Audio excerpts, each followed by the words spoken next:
I'm off to drop the bomb, so don't wait up for me. But while you swelter down there in your shelter, you can see me on your TV. While we're attacking frontally, watch Brinkley and Huntley describing contrapuntally the cities we have lost. No need for you to miss a minute of the agonizing Holocaust. Yeah! Little Johnny Jones, he was a U.S. pilot, and no shrinking violet was he. He was mighty proud when World War III was declared. He wasn't scared, no siree. And this is what he said on his way to Armageddon. So long, Mom, I'm off to drop the bomb, so don't wait up for me. But though I may roam, I'll come back to my home, although it may be a pile of debris. Remember, Mommy, I'm off to get a commie, so send me a salami and try to smile somehow. I'll look for you when the war is over, an hour and a half from now.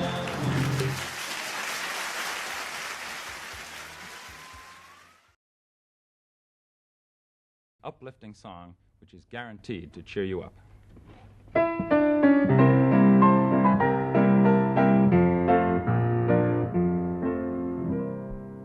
When you attend a funeral, it is sad to think that sooner or later those you love will do the same for you. And you may have thought it tragic, not to mention other adjectives, to think of all the weeping they will do. But don't you worry, no more ashes, no more sackcloth, and an armband made of black cloth will someday never. Welcome all the early heads in chat to the last stream in human history. For we die after today. Let's fucking go, baby. Welcome. Thank you, Romko, for the 100 bits. I am back, but not for long, because when the bombs start falling, we're all gonna go together. We'll all go together when we go. What a comforting fact that is to know. Universal bereavement and inspiring achievement. Yes, we all will go together when we go. We will all go together when we go. All suffused with an incandescent glow. No one will have the endurance to collect on his insurance. Lloyds of London will be loaded when they go. We will all fry together when we fry. We'll be French fried potatoes by and by. At least there won't be a France anymore. Let's go. Misery when the world is our rotisserie. Yes, we all will fry together when we fry. We will all bake together when we bake. There'll be nobody present at the wake. With complete participation in that grand incineration, nearly 3 billion hunks of well-done steak. We will all char together when we char, and let there be no moaning of the bar. Just sing out a Te Deum when you see that ICBM, and the party will be come as you are. We will all burn together when we burn. There'll be no need to stand and wait your turn. When it's time for the fallout and St. Peter calls us all out, we'll just drop our agendas and adjourn.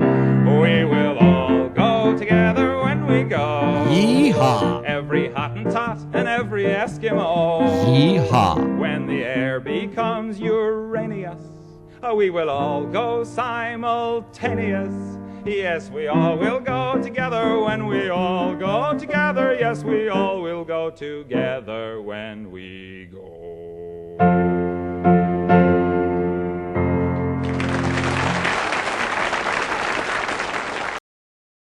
Welcome. I am back. Just in time for death. Just in time for death. Hello and welcome to the last stream to ever exist right before the bombs fall. 4 rockets have been flown into Russia proper, and the Russians have promised to properly reply. I am glad you will be spending some of your last moments here on Earth ironically shitposting with your special boy. Welcome, my beautiful child soldiers. It is Tuesday, the 19th of November, and it is very, very nice to see you all. Will it be the nuclear apocalypse that starts us and destroys us, or the adpocalypse here on Twitch that is apparently happening? Apparently not happening. Guess what? Here on YugopnikTwitch, we kind of don't give a flying fuck because we are going to be the first community to be 100% adless. So that good old deal is continuing today. I just wanted to remind you, for every 10 gift subs, you get another 5 from me. Thank you very much, John Brownie, for the 8 months. Join an org or an orgy at this point with the rockets flying. You never know. Anyways, yes, join an org. It's been a while. I have not been with you since quite literally last Wednesday, I believe. I had to go to a wedding. I had to go to a work anniversary, and I had to go for a 10-year anniversary, actually, with my best friend. Yes. We made a 10-year friendship anniversary by basically going out into the woods for like 3 days and doing things that are not supposed to be done in what is commonly referred to in the West as civil society. Thank you very much, Alex in italics, you fucking legend. Life update. I went to my first physics conference and it was so cool. I went to so many talks about new research in many related fields. I love physics and I'm so inspired by my peers. That is very, very nice. And conferences are very nice because you get to meet people with incredibly similar interests and can start some very, very healthy friendships and even non-platonic relationships. Did you guys have sex in the woods? Well, sex is completely allowed in civil society. So no, we hyper-concentrated on doing things that are not allowed in civil society. I will let you guess which those are. It is very, very good to see all the fucking OGs in chat, from Debo to Calico to Limacon to the good Lenin, the gay Lenin, the bad Lenin, and most definitely the pretty Lenin and the ugly Lenin. Hello, it's Juro. Hello, Lenin Vlad. Hello, Humus. Hello, Taima NB. Hello, everybody. Welcome, welcome back. This week we will have 4 streams. It will be very nice. It will be very productive. It will be very informative. Don't worry, today's stream will not be shit posting, but it will be you helping me out in catching up with all the drama that I've missed in the previous few days. For the first time, I believe, on X, that completely useless baboonery of a platform, I lost some followers and I was like, why? But then I was like, oh, I'm touching grass. Do I really care why? And when I came back, I saw it was a bunch of shit posting by the guy that's basically overdosing on Ozempic and going absolutely insane as Bad Empanada continues to give him PTSD. So we might cover some of those topics as well. We might be nice little drama boys. This is us chat right now. This is literally us. Literally me, bro. Literally me, literally. Okay? Okay. Banger song. Thank you very much. It is... I wanted to start off on a high note, on an explosive note, as they say. I don't get a hello. Of course you do, SawQ Films. Of course you do. Hi, probably first time here. Welcome, welcome. First time also going to be a last time because we all exploding. We all exploding in the coming hours. It will be very funny because I am mostly to the east of most of you. So you might, this stream might actually save your life. Because if everything starts shaking and I start blacking out and vomiting from radiation poisoning / I literally disappear from the screen as you're watching. Thank you, Alex in italics for the gift sub. 9 more gift subs and I don't know 5 more. Let's get to that fucking goal, baby. But yes, you might see, because I'm more to the east, so the bombs might start falling where I am at. I'm thinking very global map here, not giving any argumentation to why I think the bombs might fall on me. But yeah, it might give you some extra time to hug your loved ones or some shit. Or if you are extra rich, to run to your local bunker But remember, money will be useless after the explosion. So take out your debit card and give me all your money in subs so that I die as a man with 2,000 subs and not a measly 1.6K cuck. Okay? Okay, people will now freak out when you have bad internet. Was that the intention all along with this? Was it not? You will not know, because if I go offline without properly logging off, it could be either bad internet or it could be the end of the world. But then again, when you're not watching me, it still feels like the end of the world. So in both cases, it is the end of the world. Better have saved up bottle caps. Oh, trust me, my friend, I will have the more luxurious currency than the bottle cap, and that is the bottle opener, okay? I might even have a couple of hundred corks over there from the...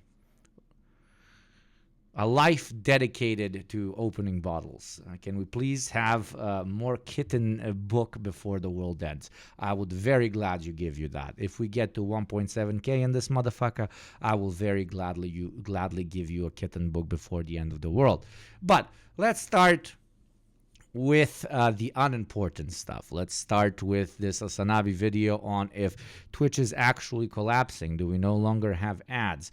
And before we even watch that, I want to say that I was right, 100% right, as always in my predictions, and that Ozempic overdosed fucking Zionist psychopath didn't only turn this into turned a relatively regular internet drama into something that the Zionist entity, Israel itself, and its intelligence agencies are now looking into, and that is anti-Zionist, pro-Palestinian Twitch streamers, including Twitch as a platform in general, and they are using their very vast and very strong networks of influence to further destabilize the platform, to further push towards the 100% basically tabooization of any anti-Zionist conversations, etc., etc., etc. So Wonderful. yeah, A new it's child pretty soldier. much I mean, very much his subscriber. fault for being a snitch-ass motherfucker. And it's no longer a little haha lol, very, very funny, we're doing internet drama. It is something that is impacting people's lives very, very generally. So yes, Ethan Klein single-handedly caused 1984 Yanagibashi, exactly. Didn't I define anti-Semitism as also being anti-Zionist? I'm not so out of the loop. Yeah, they very often do, and it is... very important to state that it is absolutely not. Wonderful. A Hell, new child soldier. I mean, contrasting those subscriber. two, defining those two as one thing is extremely anti-Semitic. Thank you. It's Juro for your 3 months, my beautiful. Hope Slovenia gets a double nuking when they mistake my country with it. No, they will definitely nuke Slovenia because the first lady is from Slovenia, so they must make sure that they have no place to run, I guess. Thank you, good Lenin, for the 9 months. I hope you're giving birth to our beautiful Twitch baby, and thank you for starting that nice hype train. I hope our baby survives the apocalypse. I really hope it doesn't. Though, again, after the apocalypse, are there really going to be like... laws that make sure that I give my daddy payments, give out these like millions of Twitch bucks I'm making? Hugo, your glass is a bit too close to the edge. Oh, shit. Yeah, and when I shake it, it kind of moves. Wonderful. A new Thank you child very much. soldier. Let's move that glass subscriber. real nice. Let's make it... Oh, no, not motherfucker. Stop moving the motherfucking thing. What? Okay. Ooh, there you go. Glass is very nice. It looks so good now. Thank you very much, Conetus, for the 100 bits, and thank you, Moog, for the sub as well. Thank you very, very kindly. We are also 9 gift subs away from 5 additional ones. I'll stop repeating that. You'll literally have it on the screen. But yes, Wonderful. if A you new want child to, soldier. not just me, subscriber. if you want Twitch to be a platform where these large state actors or corporations that agree with literal falsified definitions of what it is to be bigoted, to attack the very people that dedicate quite literally their whole lives to talk against bigotry, you want to encourage those people to not be 100% reliant either on advertisers or on Twitch's policy, which defines this and that as necessarily bad. Because at the end of the day, no matter how much I love Twitch, and I unironically do, Very weird for a communist to like a fucking corporation, but I've had a very good time here. To an extent, they really can't do anything about your subscriber count, right? I mean, they can ban you. They can ban you, of course. But other than that, the amount that your favorite political streamers are making from subscriptions, from your hard-earned money, Twitch to an extent cannot pull out.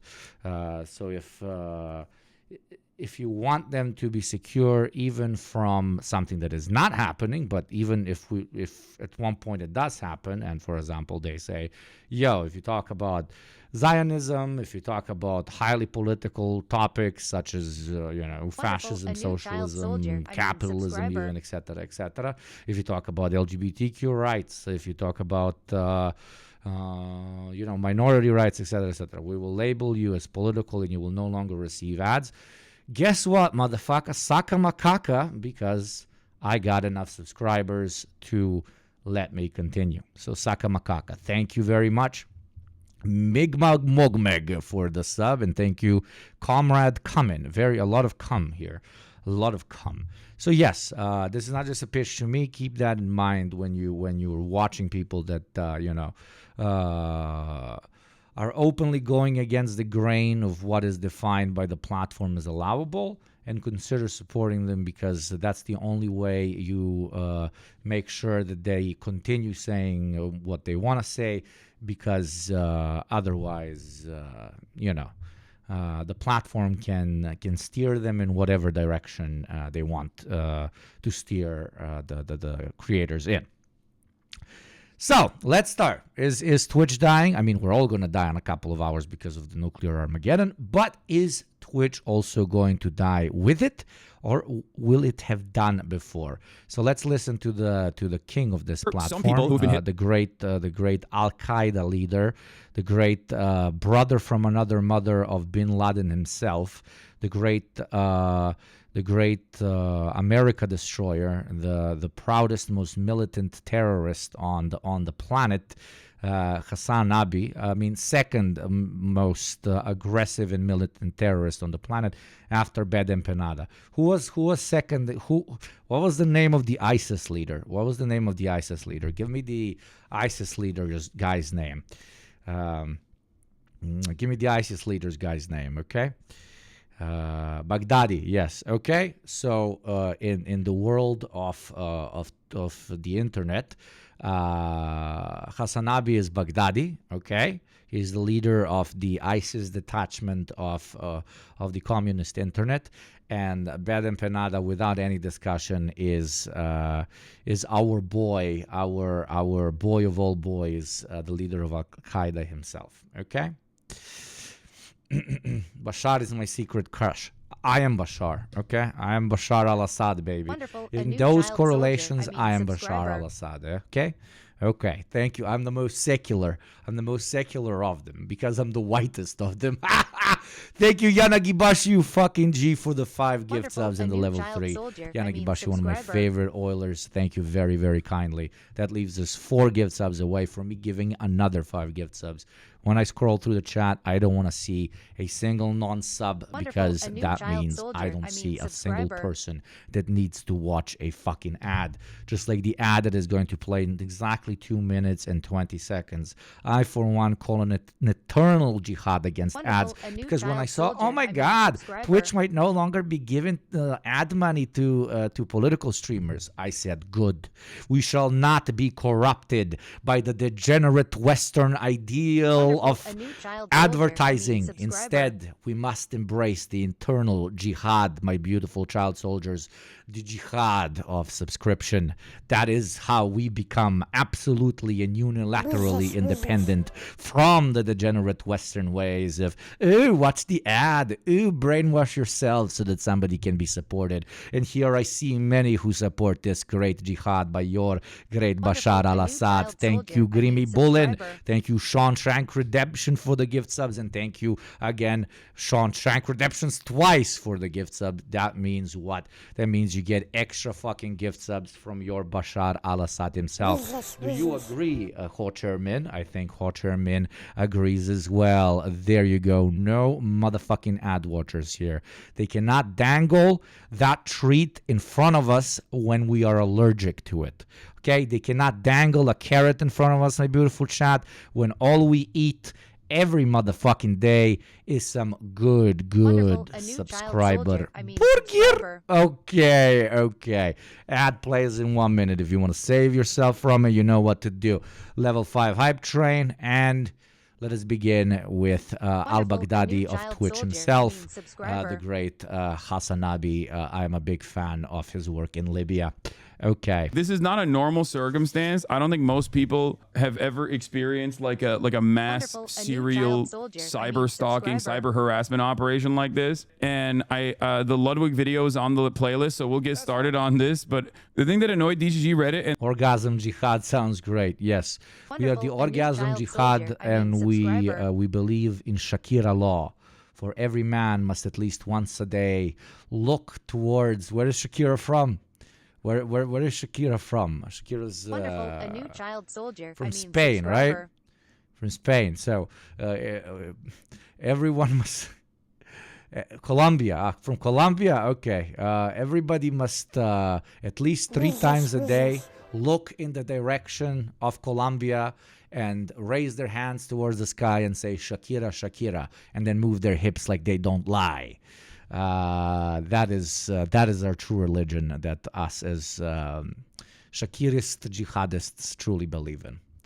And all is the fact that Elwig said that the apocalypse would only last a month because of how important Christmas is to advertisers. Elwig is correct. Also, it doesn't even seem like there is like a full-blown adpocalypse happening, because I would like take out my stats and show them to you so that we check out if I'm getting an apocalypse or not, but I literally can't, because we are doing the subscription jihad against advertising, right?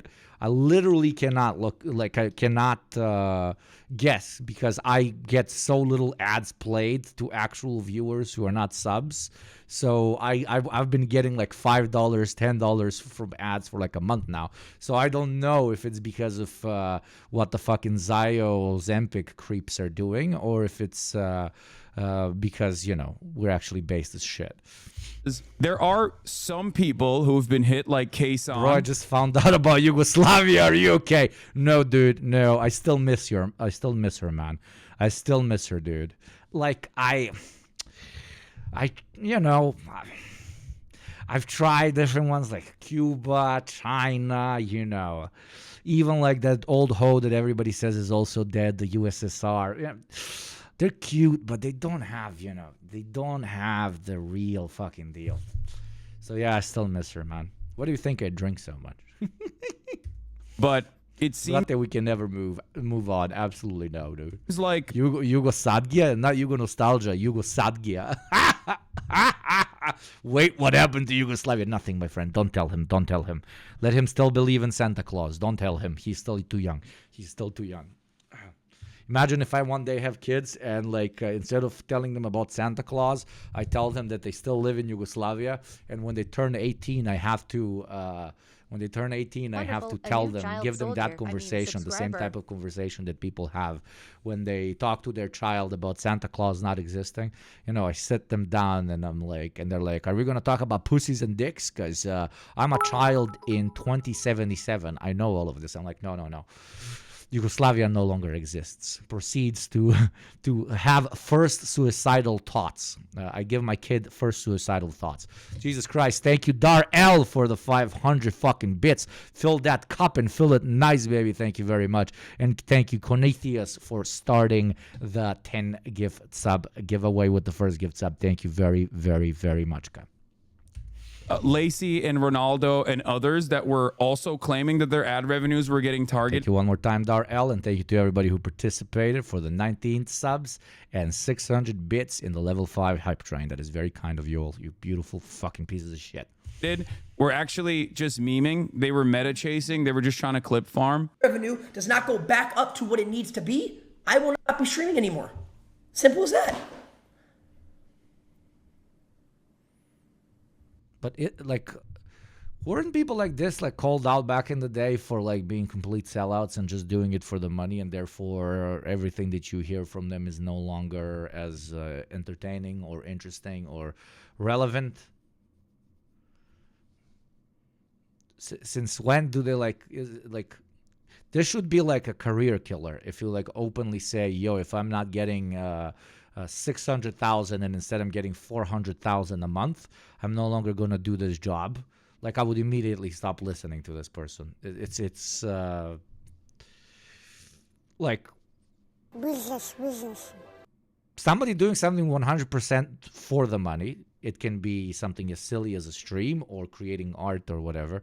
That like immediately sucks out all of its value, in my modest opinion. And now it's very ironic that I'm immediately going to say thank you, Dar-El, for the community sub, baby. Thank you very much. But not to clear my name fully, etc., etc. But there is great, immense joy in us finding a mechanism to talk shit about capitalism and potentially help people even join organizations and start them themselves while capitalism is giving me money. So yeah, that I love, that aspect I love. But my coverage has been the same since I had 20 subscribers on YouTube, and is the same now when we have like 350,000 active listeners of the D program, or a beautiful 1,624 subs here, you know?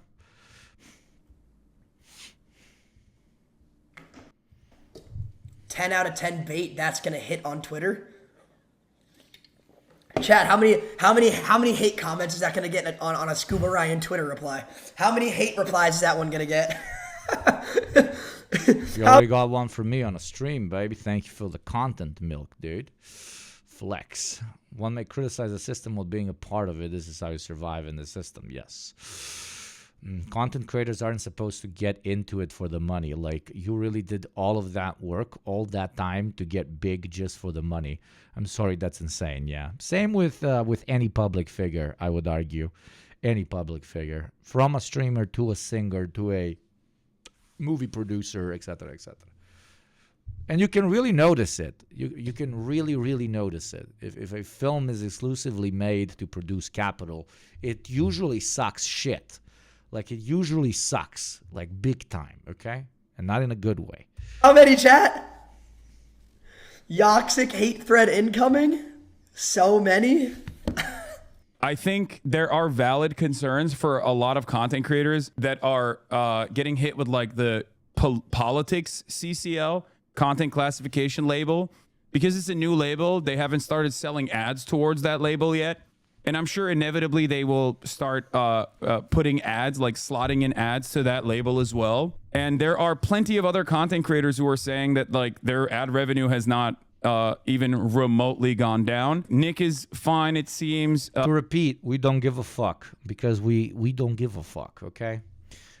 The true Twitch utopia shall start from this channel. 100% non-ad watchers, okay? I will have so many fucking loyal, radical, jihadi subscribers that I will reach out to my Twitch partner and I will insist for ads to be removed from my channel, okay? I will use the leverage you give me as great subscription jihadists to create the first, like, formally no advertisement channels. Redistribute the subs, fuck yeah. And does it hurt my wallet? Of course it does. Do we give a shit? Of course I don't. Kai is getting ads, it seems. Like I was saying, so we have the stock guy who was complaining about, like, advertising revenues going down for him, but he does talk about, like, news and information, so he might have been, like, classified with the new political designation as a consequence of doing news coverage no matter what. He did an election stream. Yeah, they're probably... How do you think I acquired such advertisements? Through jihad? I would really like to put anti-ad jihad in my title, but I'm pretty sure that's forbidden. But fuck it, let me try. Anti-ad jihad. Anti-ad add jihad. Then, okay, is it gonna work? Oh shit, it worked. Okay, very good. Yeah, that could be part of the reason why he was like slapped with the news and politics designation. Advertising intifada. Oh God. So that might have led to a revenue loss for him. But I had a tag. You're gonna get back for what? It's a joke. Really, for writing jihad as a word, anti-advertising.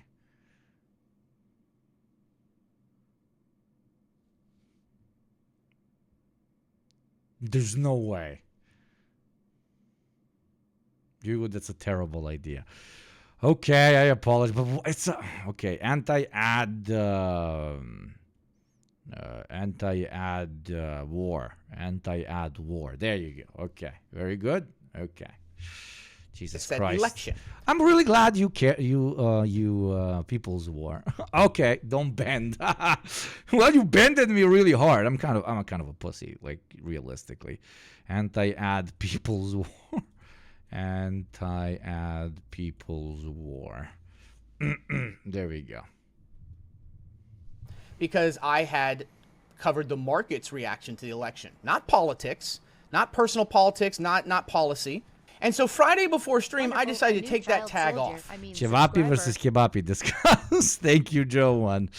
Here we mix it. Those sons of a bitch over there, they stir it. Yada, yada, yada, yada. We are here. They are there. We are here. They are there. We put in the kachmak, the ajvar. Oh, he's so good. I took off veteran as well, just in case. And guess what? It came back. So there's not a adpocalypse. I never said there was an adpocalypse. I said that I'm being affected by other people's shit. And so what did I do? I took off the election tag, and guess what happened? My money came back. So sorry, drama frogs who were like, this is an adpocalypse. No, it's not. Which is, again, unfortunate. But it seems like a lot of the content creators on this platform that aren't doing any sort of political coverage whatsoever have not experienced revenue loss from advertising at all. Thoughts on the adpocalypse? There's no adpocalypse going on. Yeah, there's no adpocalypse happening. None of our ad revenue has changed. None of the ad revenue of any streamer that I know has been... It's not happening yet, but we will cause it single-handedly.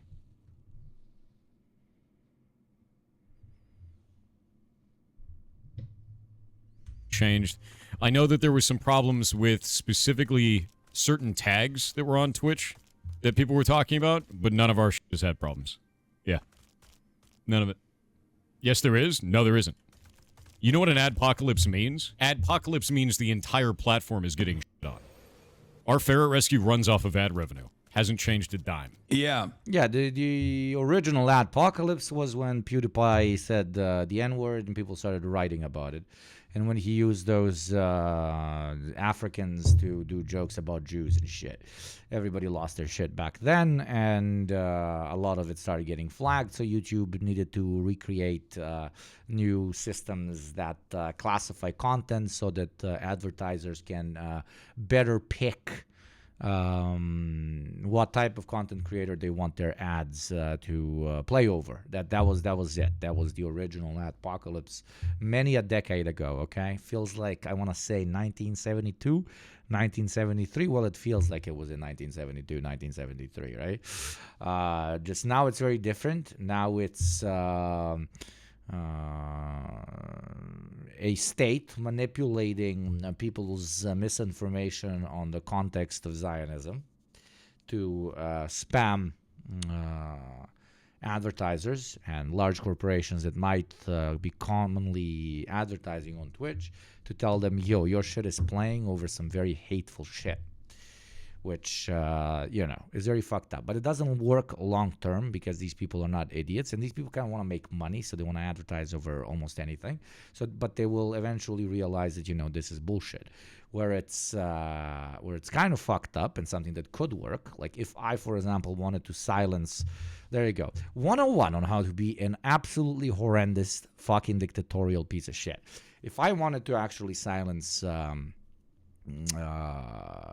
political content creators or pro-Palestinian content creators on Twitch, I would hyper focus on pitching to these companies that advertise here that it's actually very unprofitable and very taboo that you advertise on them.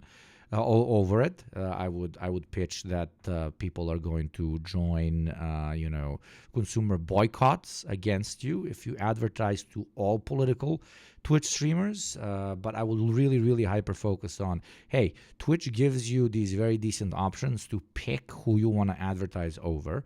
Why potentially risk your brand by playing your ads over controversial topics? Like, why do that? It's not worth the risk. That's the pitch I would do. And, corporate heads, a lot of them would listen to that. Don't give them ideas. Well, I'm giving you ideas. That's the irony, The enemy we're fighting is not as dumber than we are. The worst... Wonderful, a new child soldier. I mean, subscriber. Ex-communists make the worst capitalists because we literally know how it fucking works. Thank you very much. By any means necessary, you beautiful piece of shit. One of the OGs here in chat. Thank you very much for the 7 months. Dan Saltman shows how he implies ads are playing on Hassan's content. What was happening here? That we got an ad. That's weird. How did we get an ad on Hassan's page? Oh, it's because Hassan was hosting someone, but I was still on this page, and the ad plays right here, okay? This is a legitimate thing that happened, okay? What? Hassan was hosting someone. Thank you for hosting someone, Hassan. We were actually on this URL right here. J Balvin, we're so proud of your sponsorship with This is a great Cheetos. site. Let's get you on our wall of We're fame. not associated.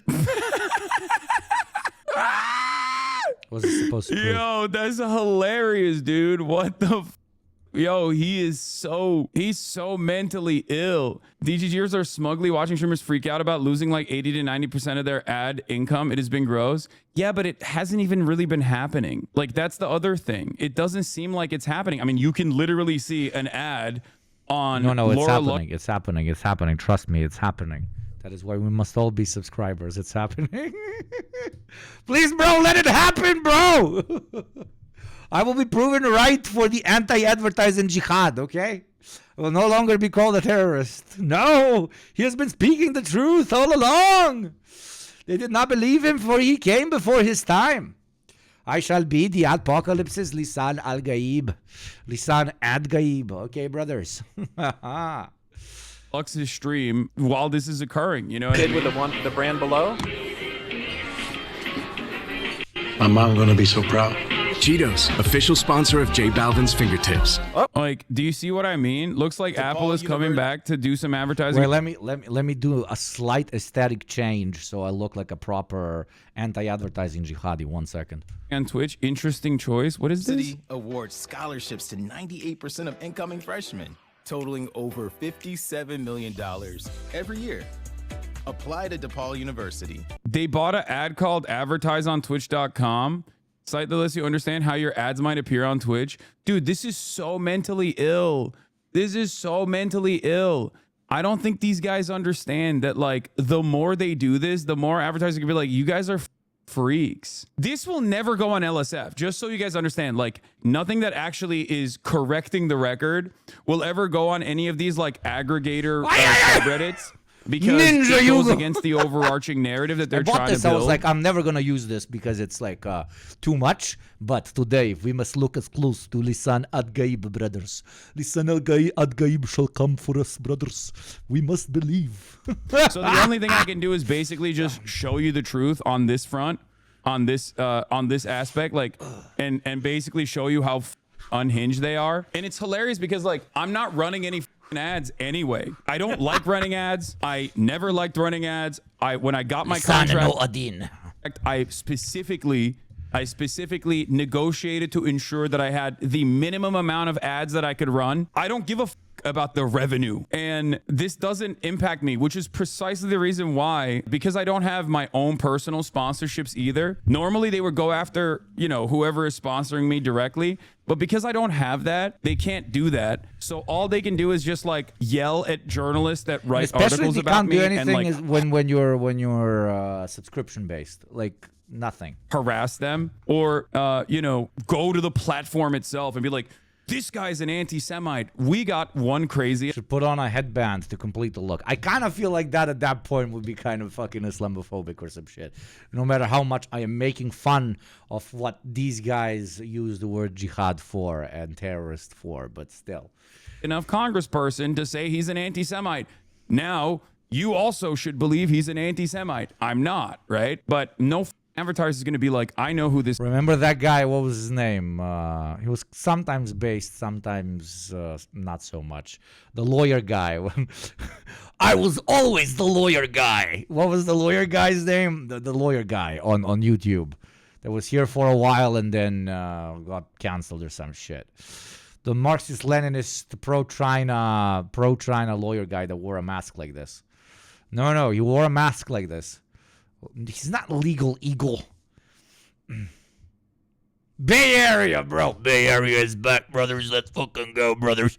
Bay Area is back and he shall represent the interests of all subscribers on Twitch, brother. This guy is. I know he's not an anti-Semitic person. They're just going to be like, okay, yeah, sure, whatever. And it's so crazy that this is ongoing for months and months at this point. Hassan is covering this on stream. This is just some of what Destiny's Discord is up to. What is this? If you're interested in sending emails to the... If you're interested in sending emails to the Israel Ministry of Foreign Affairs, there you go. That's what I'm fucking talking about. These literal fucking snitch dog fuckers, okay? This is what they're doing. They're fucking up the whole ass, trying to fuck up the whole ass fucking platform. These are the guys that have been continuously losing their shit over how cringe and insane it is not to hear the other's point of view and how canceling someone is a really fucked up thing to do, okay? Canceling someone was apparently a really fucked up thing to do. But reaching out to a government that is known for mass killing its political opponents and pro-Palestinian activists, that is not as bad as, I don't know, not platforming somebody at a fucking university or some shit. Okay? Super fucked up behavior, man. Israel Ministry of Foreign Affairs, here's some contacts. Ran Natanzan, head of innovation and country branding. Public Diplomacy Division, Aviv Ezra, Chief of Staff, Consular Washington MFA, subject, anti-Semitism at Amazon-owned company in the news. This level of dedication is not normal. This level of dedication and not even still not even being able to achieve the results that you want to achieve is crazy. And I think not even that, dude. This much dedication for something as anti-intellectual, pathetic, and lazy as a school of thought is insane. You not like at this point 1 year, let's not even talk about 80 years of Zionist occupation, but 1 year in, your brain not being able to comprehend the goddamn fucking fact that Zionism is a fucked up concept and ideology, it's just fucking pathetic. It's pathetic. It means you're stupid or evil. I don't know which one is worse. I really don't know which one is worse.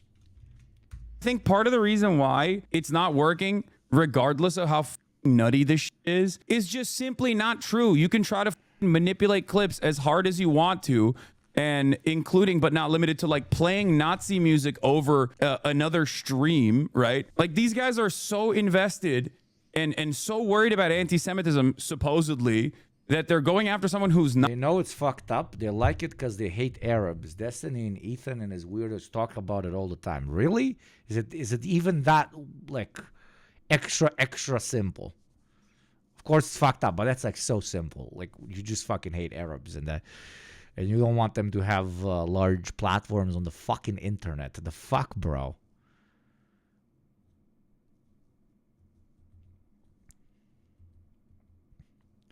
No, you don't understand. To these perverts, all is fair in war and debate. You have to be spineless and win. Win what? What are you winning? What are you winning? A VIP tag on Twitch chat? A moderator position? What are you winning, my dude? The debate. Oh, dude, good for you, man. Good for you, dude.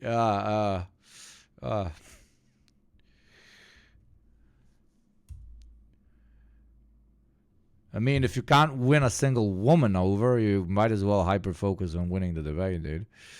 Too bad this guy isn't as good as debating women to stay married with him. I'm Islamophobic and I hate Islam. Oh yeah, this was a classic. This is the anti-Arab racist. Very, very clear here. I want to be very, very, very clear here because people seem to misunderstand this. People don't get this. Destiny's joke borders pretty hard on Islamophobia. I am Islamophobic and I hate Islam. I'm an atheist. Yes. I will make Islamophobic jokes because I do hate Islam and I am Islamophobic. Very, very clear here. Yeah, absolute classic. Also rage bait, but not anti-Semitic. He tried to debate his ex-wife. Oh, win the debate, lose the wife. I am playing 3D chess while you're playing 2. Oh, kurac jebote. Doctoring they're clipping everything out of context. Like, it's just, there is no end to this depravity in an effort to get their desires across. Look. Yeah, the great, incredibly religious, incredibly dedicated to Shakira law, Hassan Abi. Absolutely, yes. In their fight against religious fundamentalism, they must specifically fight this communist Wonderful, man. A new child soldier. I mean, subscriber. I am smart. Thank you, Sevoshba, for the sub with Prime. Welcome, welcome, welcome. Be like Sevoshba. Join the great jihad against advertising and put an end to the degenerate Western ways of playing you shit that you don't want to see, like the one that is going to play in exactly 1 minute and 25 seconds. And to support you in this great fight as a foreign investor of this eternal never-ending war, I will gift 5 subs for every 10 gifted. We are right now 9 gift subs away from a Yugopnik donation. Let us go. Apple ads. Ad Looks plays like in 1 minute. Apple's coming back to do some advertising on Twitch. Interesting choice. Yeah. Okay, should I play it? Yeah. I'm ready to hear it. Like, what would be an issue with this? Like, you have to be the most mentally ill person on the planet to look at this and be like, wow, I can't believe this. I can't believe that.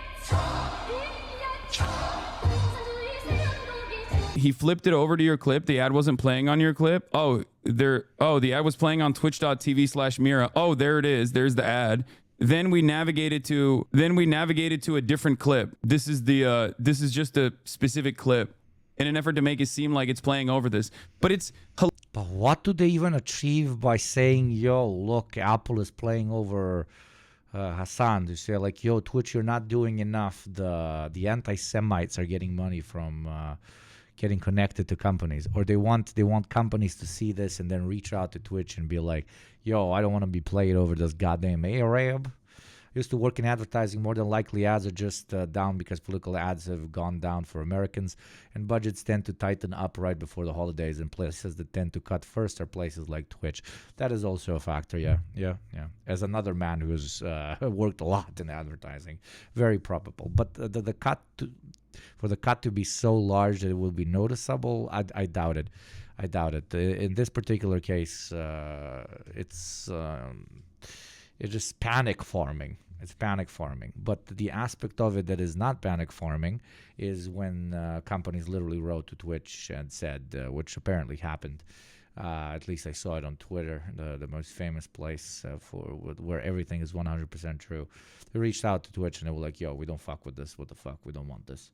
We don't want to be played over political content, especially anti-Israeli content. They're trying to send this to advertisers saying how supposedly unhinged Hassan is, and their ads run on his page, but Hassan isn't even running ads anymore since his contract ended. Yeah, there you go. Hilarious, because even if it was playing over this, there's not a issue. But once again, it really doesn't matter until there is like a legitimate institution that actually gives these guys the credibility. They have no motion. It's insane. They started this process by like photoshopping me as like a Hamas militant and so it's also a healthy dose of Islamophobia in the process too. I am Islamophobic and I hate Islam. I'm an atheist. Yes.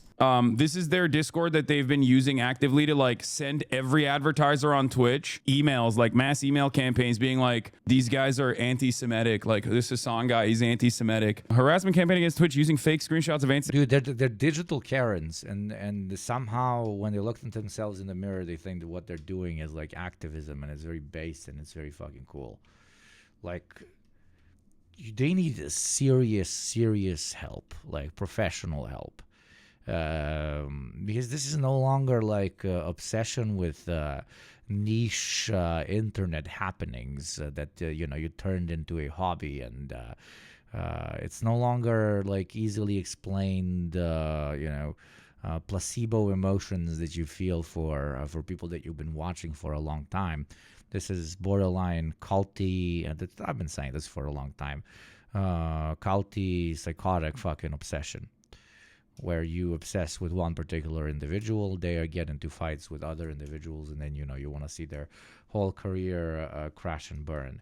I guess it was an inevitable consequence of the internet pretty much breaking a lot of our brains. The love children of Karens and incels. Not borderline, this is cult shit. Yeah, but this is... These are like some of the first depictions of generations that have 100% grown up with internet, and them getting older and them knowing how to utilize particular let's call it social tools to harm people online that they don't like. It's literally the consequence of that. The internet, now children, my beautiful child soldiers, we know for sure. Yeah, the internet has broken our brains. And a lot of divorced dads will see that and use it to manipulate the shit out of you, okay? Isn't he like 40, though? No, I'm talking about his community. But he, of course, will mass utilize his community to make his ego a bit bigger because he has, people on Discord that do his bidding. Used to be 10 years ago, saying a sentence that you have people on Discord doing your bidding used to be like, holy fucking shit, you're so fucking cringe. This is what happens. Destiny is what happens when you give Discord mods, the stereotypical Discord mods, not my beautiful Discord mods. Join Yugopnik bar. It's a free Discord for everyone. This is when you give Discord mods power. We always wondered what would happen, okay? This is because you gave up on the jocks running the world, okay?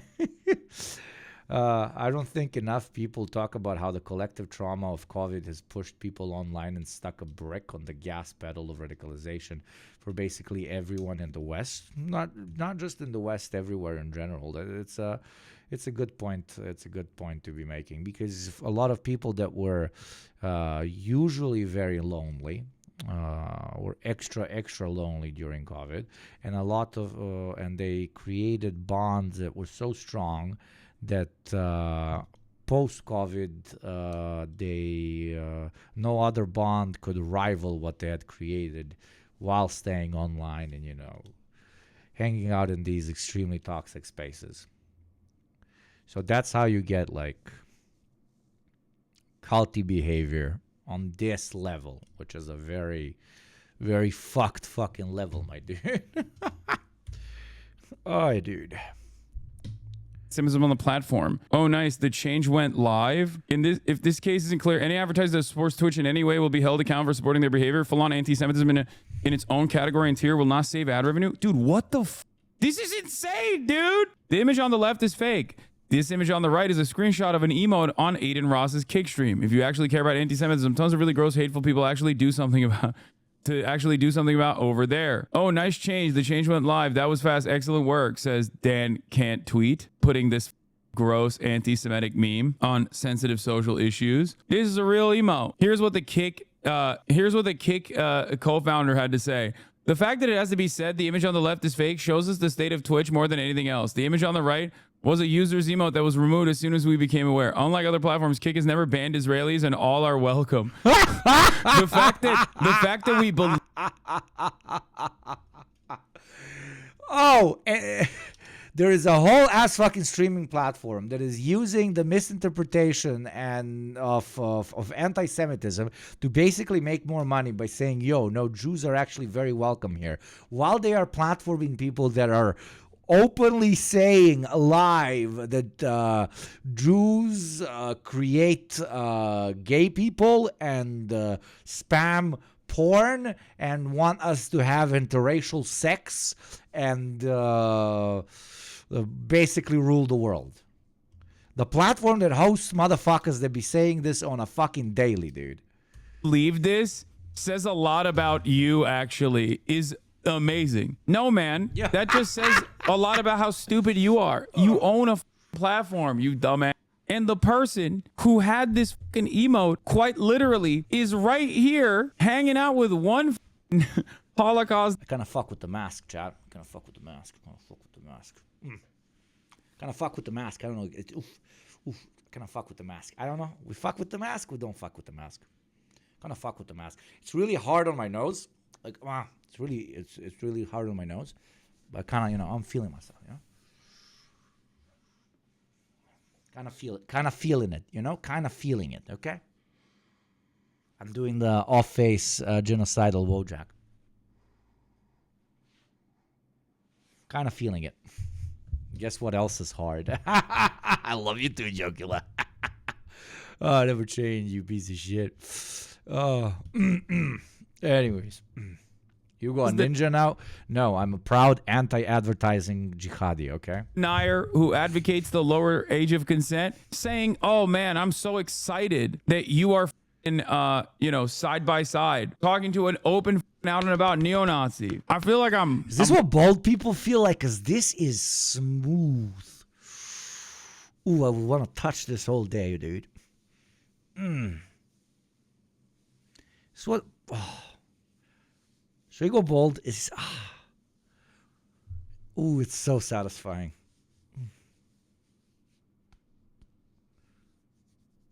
Oh, very nice.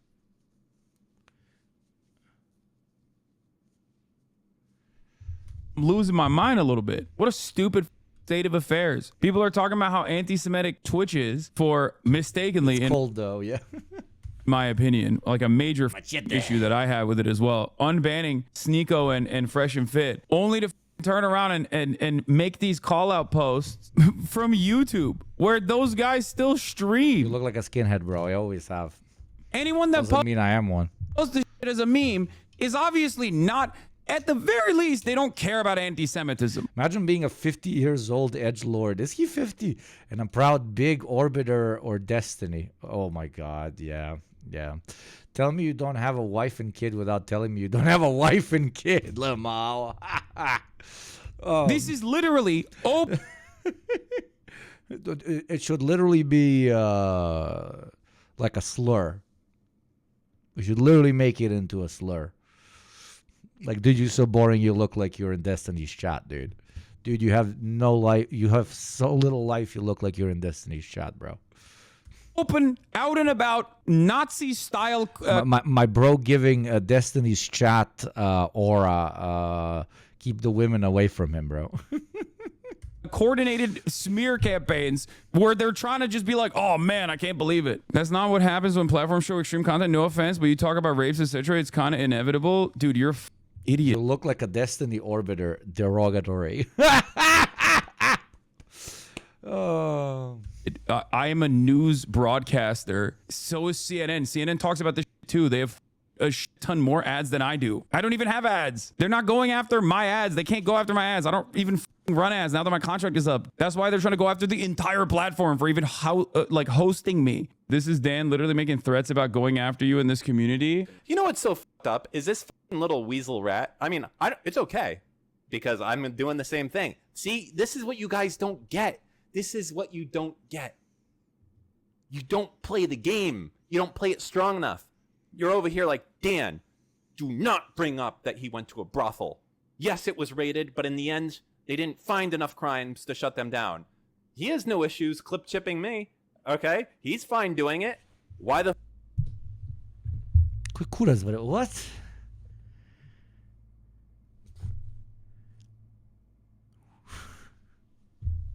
would I not do it in return? Okay. What is he?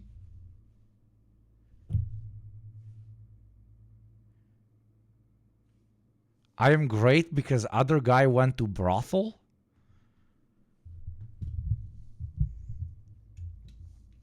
He talking about, dude? It's getting completely unhinged and completely out of control. Hey, he wants to like do out of context clips at me. You know what? That's 420. Blaze it. Let's go. YOLO. Do it. Because you know what? There's not that many clips of me that you can take out of context. There's a few, but I got a lot that I can do for you. I'm winning this battle. So you know what? He's literally openly saying, I'm gonna like actively pursue my defamation campaign. That's crazy. You got my approval. Let's do it. Oh yeah, I touched too much grass, bro. At this point, I'm lost. I have no idea what the fuck is going on the screen, dude.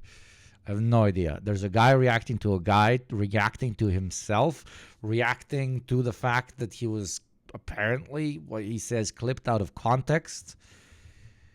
I know I'm supposed to be the one giving you information on these streams and shit, but I help a brother out. Like, what the fuck? The German brothel Hassan went to once got raided for tax evasion or something, and the Cringe Brigade tried to make it look like Hassan was participating in sex trafficking. Yeah, I know that. I know that. I know about the brothel thing. I respectfully do not give a single fuck. But what does that have to do with ads on the fucking internet? Do it. Out of context battle. You go first, right here, with this one right here, saying that... I'm fucking drowning in the sauce, bro. Who are these people? I don't know, brother. Joe 1, I have no fucking clue, dude. My whole mission is to get Steve unbanned. Go ahead, Clancy. And I'd be happy to figure out a way forward for him to... For those of you who don't know, these are some of Destiny's little orbiters. This man... I'll have you know that I am not a little orbiter. I am a big, important, thick... orbiter. Okay. Also, bro, have some self-respect. God damn, you're like 50 years old, man. What the are you doing? This is so sad, dude. His entire community. Is that gonna be the big plot twist? You know what I'm talking about? Is the big plot twist because everybody's always like, who the fuck actually listens to Destiny? What if the big plot... We make a mistake here on the internet. We assume that most people we interact with, especially on platforms as niche as Twitch or YouTube or, God forbid, X, are young, or very young. What if the plot twist is that there's actually a lot of people like Gabriel Hellborn here, our favorite old man? What if actually a shit ton of old people are on these platforms and... like just angry, spiteful type of old people. And that's who Destiny's whole community is basically made up of.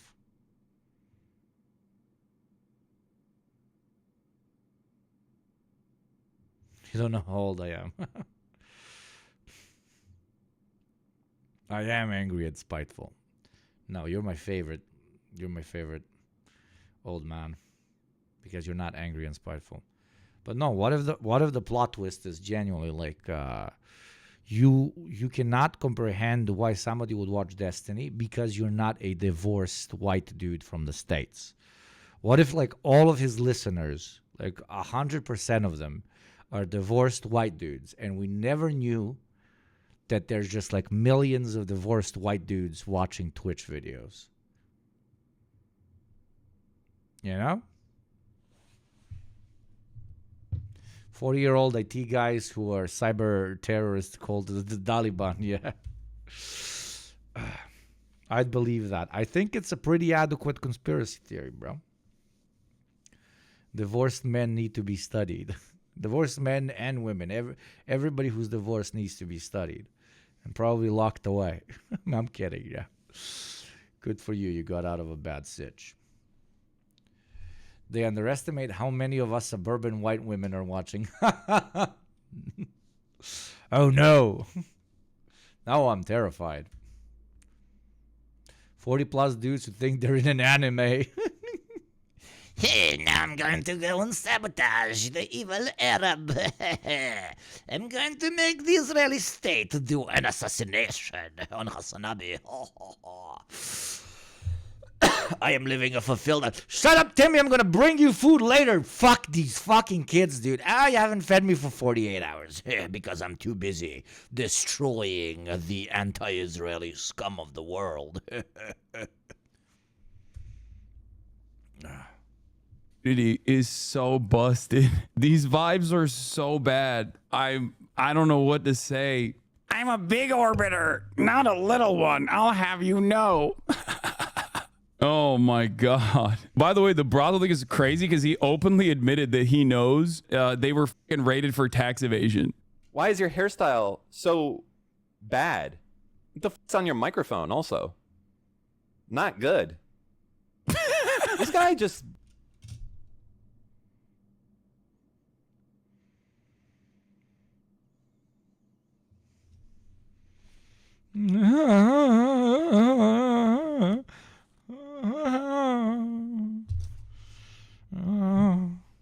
looks fucking weird. Am I wrong? Am I wrong? I mean, I don't know what to say. I see two men on the screen. Oh, wait. You can't see. Hold on. Ooh, that's awkward. Let me just go ahead. See, I see two men on the screen here. What? You can go after Hassanabi for so many things. I'm talking from his perspective, and you attack one of the most handsome people on the planet on aesthetics. This is suicidal behavior.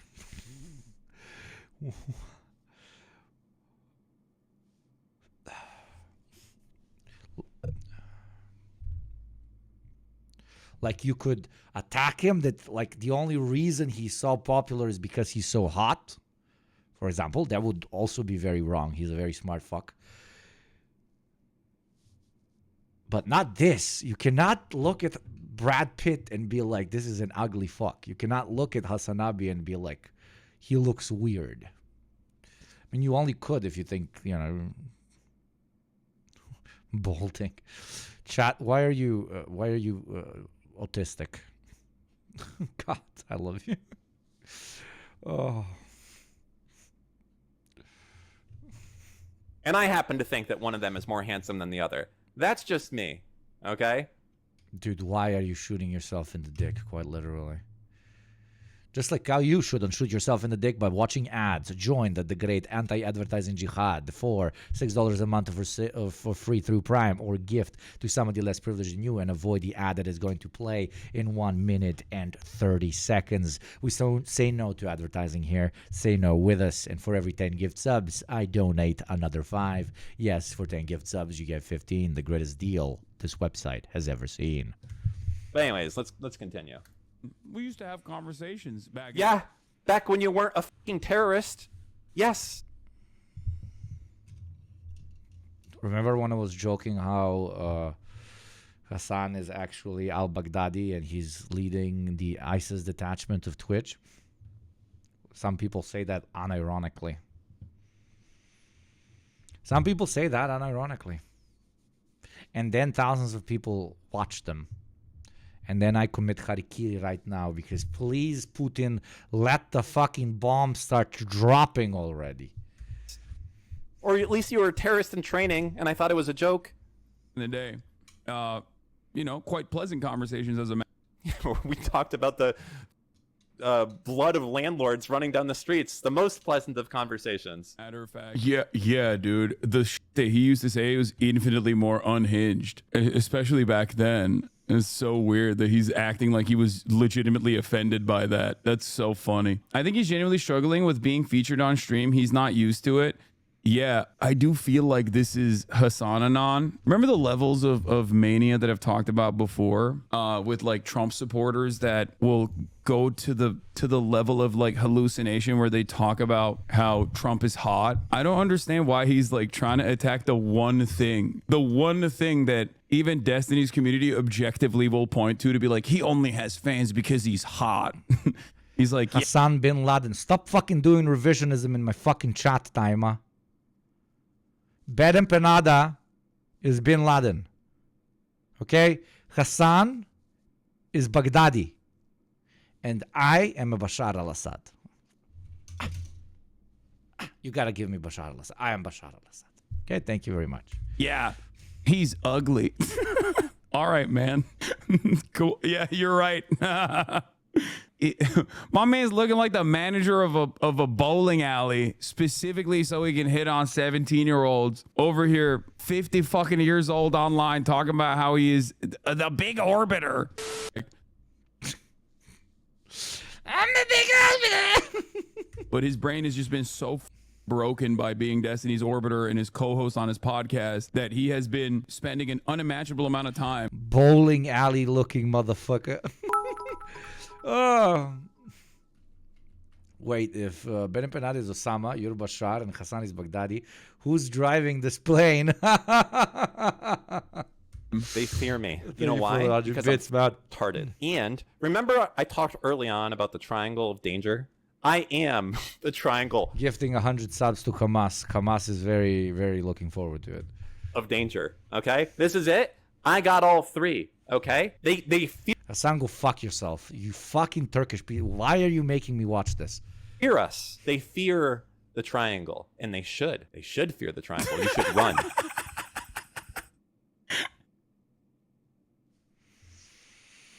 I'm feeling bad now. I can't even make fun of him. It's you know that situation when dad is like embarrassing himself in front of his friends, but because you're his kid, you can't really say anything or like visibly cringe because it would feel like you know like he would see you cringe at him and that would like hurt his feelings, so you don't do it and it feels awkward and weird and you're like That's what I'm feeling right now. I feel bad.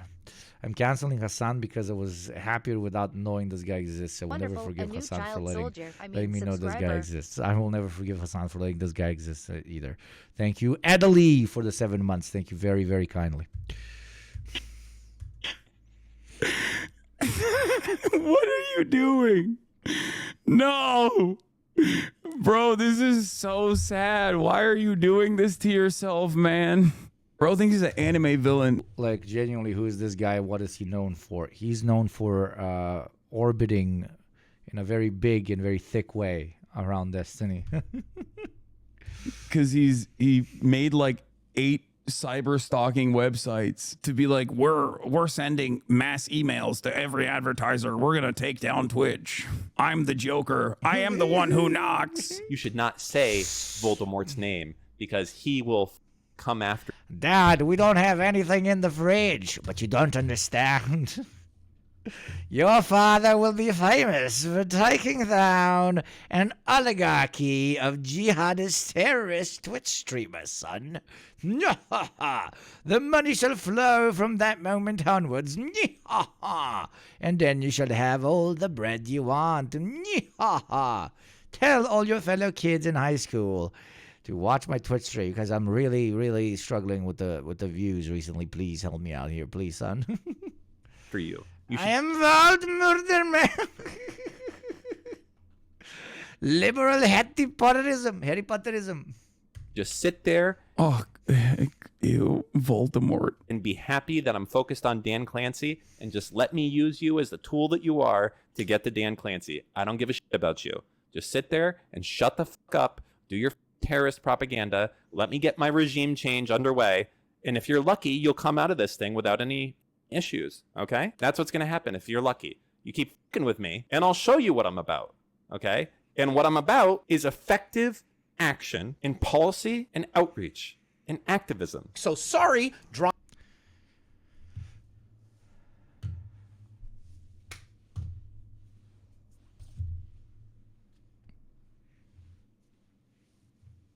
You broke me. I am broken now.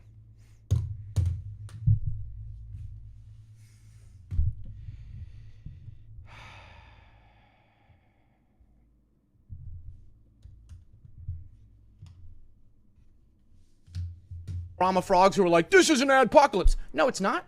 Okay? Did I say activism twice? I think so. You can do a lot with a single email. Okay? There's no adpocalypse going on. You can do a lot by being genuine and talking to someone on the phone. These are things that your fans are too afraid to do because they have PTSD about the idea of talking to another person. And they have to have... Even 5 gift subs don't make me feel better, which is fucking insane. But thank you so much, Bionic Broccoli, for your 10th gift sub and for the 5 gift subs. You fucking G. We are now 4, I believe, away from me giving another 5. So yes, whoever gives 4 gets 9. But thank you very much. You have a very nice name, Bionic. But also, like, mods, which one of you put this fucking thing in the playlist, I personally will not talk to you for a week. I will see who it is, and I will personally not talk to you for a week.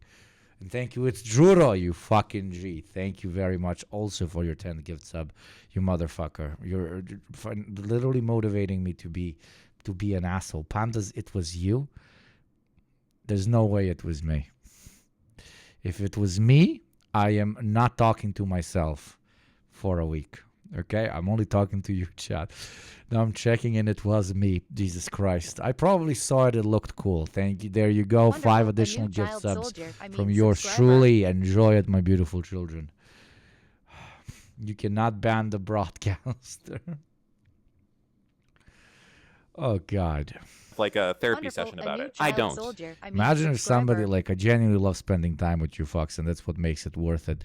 And, you know, if a person from time to time joining or starting an organization. But if somebody told me 5 years ago that I would be watching, reacting to a guy react to him about whether Twitch is going to continue having ads because people are vocal about anti-Zionism, I would probably just like kill myself on the spot. Oh my God. 5 guys deep, bro. 5 guys deep. Though if the time travel told me I would be 5 guys deep, I would be like, okay, life is gonna be good. Only to find out that 5 guys deep on Twitch means something very, very different. I will call into the... Again, thank you very much, it's Juro, and thank you very much, Bionic Broccoli. That was very kind of you. Brave Mujahideen soldiers. It's called the Anti-Advertising Jihadi Baghdadi. Jihadi Brigades, okay? Dan Crenshaw's. Just treat it like what it is, deeply unserious topics about deeply unserious people. Like, absolutely thank you and welcome to the community. 99% of the time I manage to do it. But sometimes it's so insanely cringe that I like, I have this thing, maybe some of you do, where if it passes a certain level of cringe, even when it's proto-fascists like Destiny Orbiters, right? I lose my ability to make fun of them because I instinctively immediately start feeling bad for them. If the cringe reaches a level that is so high, they become pathetic. And I cannot find it in my soul to make fun of somebody who is pathetic. My immediate instinct is to try and help them, ironically. But, you know, these people are far too far gone. Get Hakim to teach you some Arabic so you can do the bit better, Hugo. Line. I'll break that bread. That would be fucking racist. With Dan Crenshaw. I will talk about his lost eye. And I will talk about the man who made fun of it. These people who are well into their adulthood, age-wise, with children. I don't know if he has kids or not, or a wife, but you know, these are guys who have not let go of the halcyon days of 4chan poll. Comparing what Pirate Software said to systemic Auschwitz. To the executive leadership team, and then he blocked me, and he said that like I was name calling him or something. So actually, I should be fair and read his. This guy's on Kick, dude. It's so funny that he's on the neo-Nazi pedophile platform talking about how anti-Semitic Twitch is, dude. Bro, they're trying to make this a beef between you and Asmund. Don't fall for it. The empathy oof. Yeah, he's 50. How does one get like that? I don't know. Poor kids. Some point anger turns into pity. It really does for me.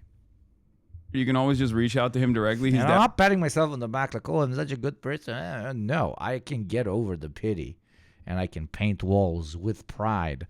It's just, it's hard to do it like openly, verbally. Very hard. That was in the chat the other day saying he doesn't want you banned. Yeah, I don't know why Asman thinks that this is like if he thinks that this is like a solid approach, like he's wrong. And it seemed like there was a turning point when he apologized for the inferior cultures deserve to be genocided take. But it is crazy to say that there is like that's what makes us fail, because eventually we pity them instead of giving them what they deserve. Depends on the moment and the perspective. But if we need to stoop to their level to achieve our ideals, then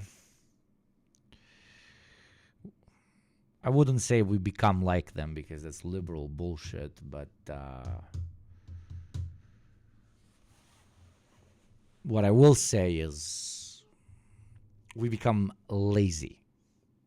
Using their methods is lazy.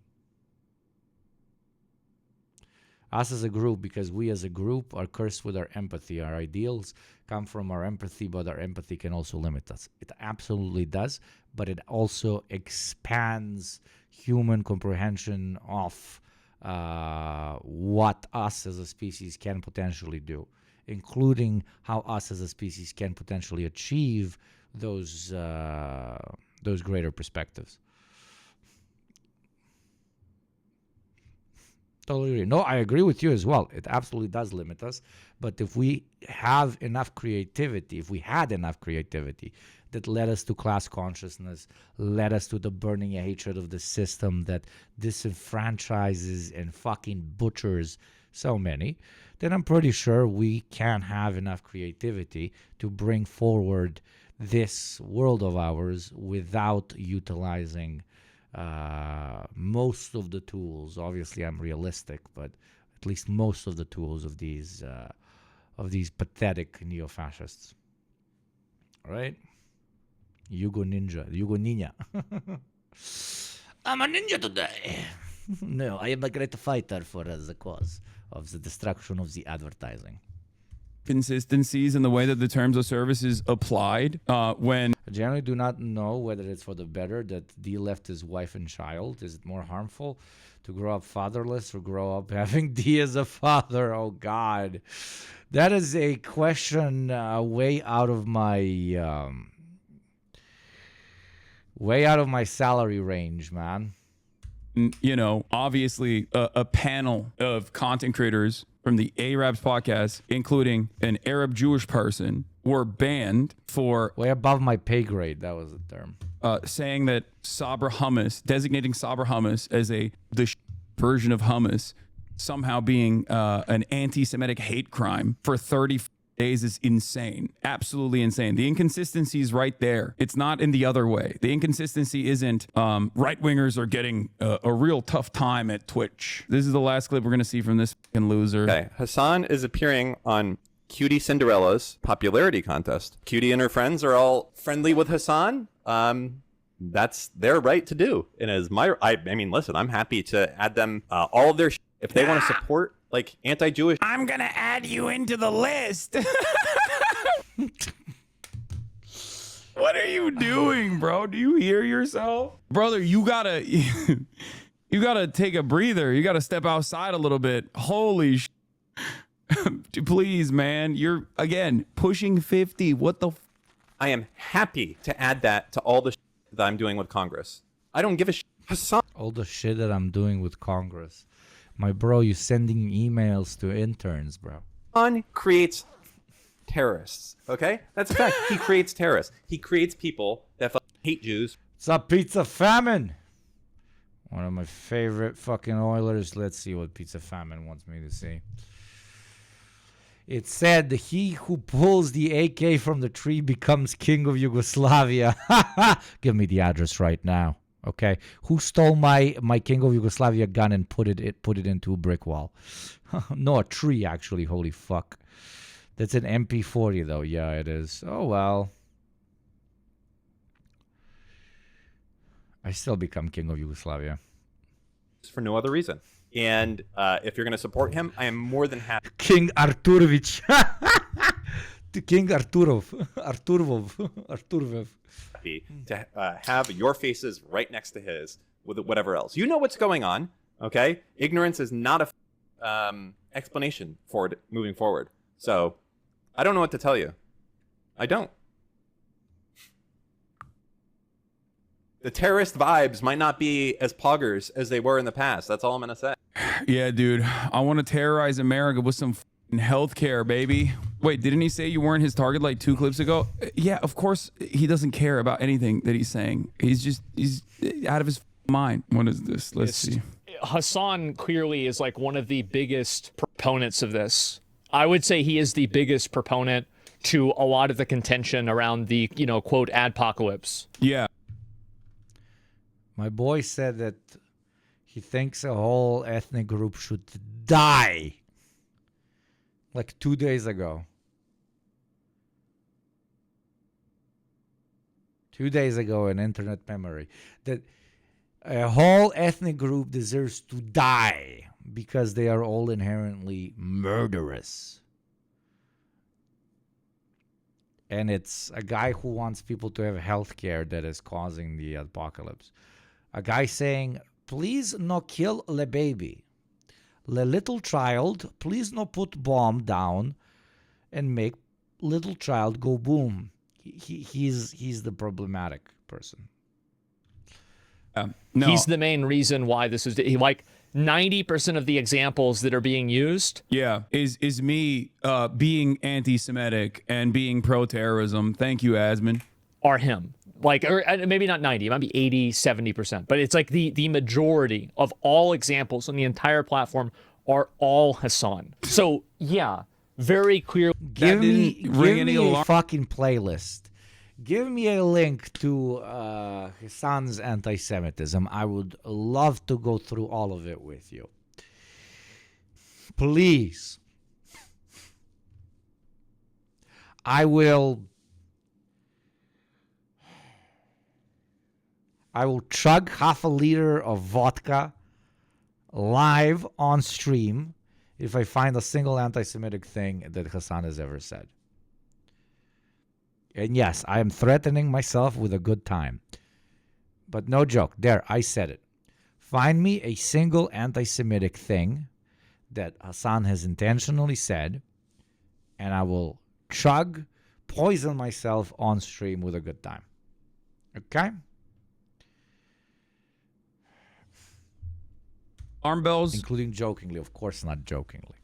For you at all? Like, not even a little bit? Do you think this is a genuine operation? Like, do you think I'm genuinely a anti-Semitic person? 700 upvotes, 300 comments, top of LS7 50 minutes. Of course, dude.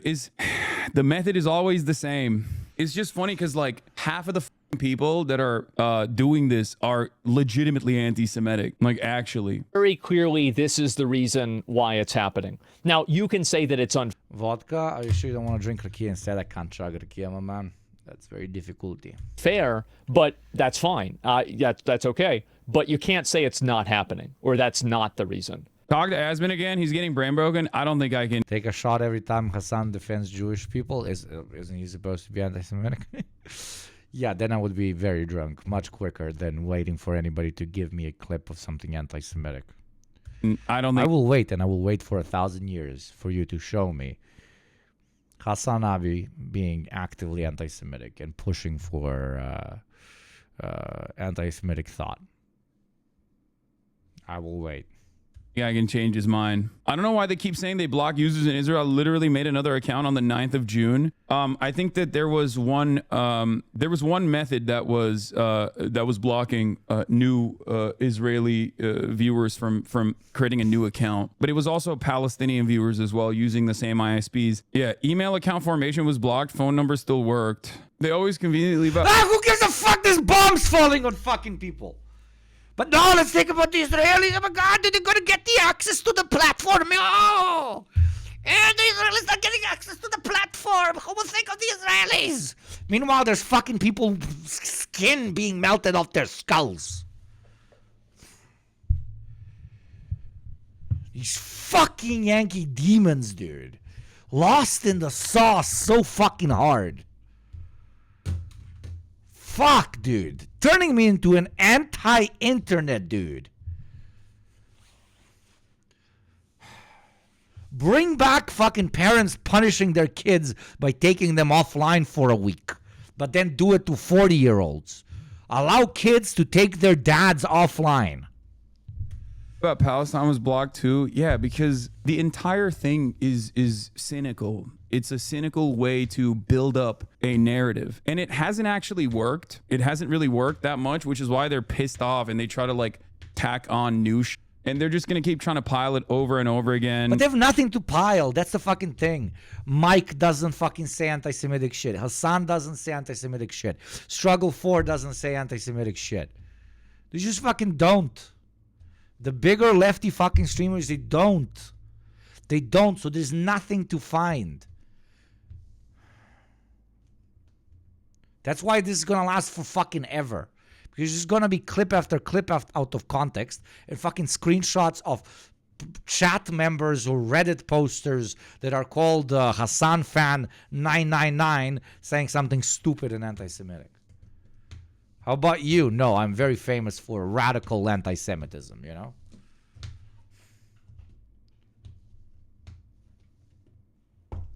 And not only are they, clipping context, they're just straight up lying now. These guys are doing the same shit that like people used to do during the Gamergate era, Like I said, it's pretty wild because like this is a very deliberate way. This is a very deliberate way to just basically stop any sort of discourse from happening. Like any sort of discourse. This isn't like someone who is legitimately being anti-Semitic or someone who's like whipping up their audience to do acts of terror or some like a dangerous person that must be stopped or anything like that. This is straightforwardly a very obvious instance of like direct censorship, because the context in which we talk about Hezbollah or Hamas or any number of these different like organizations that are classified as non-state actors, terrorists, is academic. Like, yeah, I around, I make jokes, but ultimately the purpose is literally educational. I'm offering historic context, historical analysis, historical context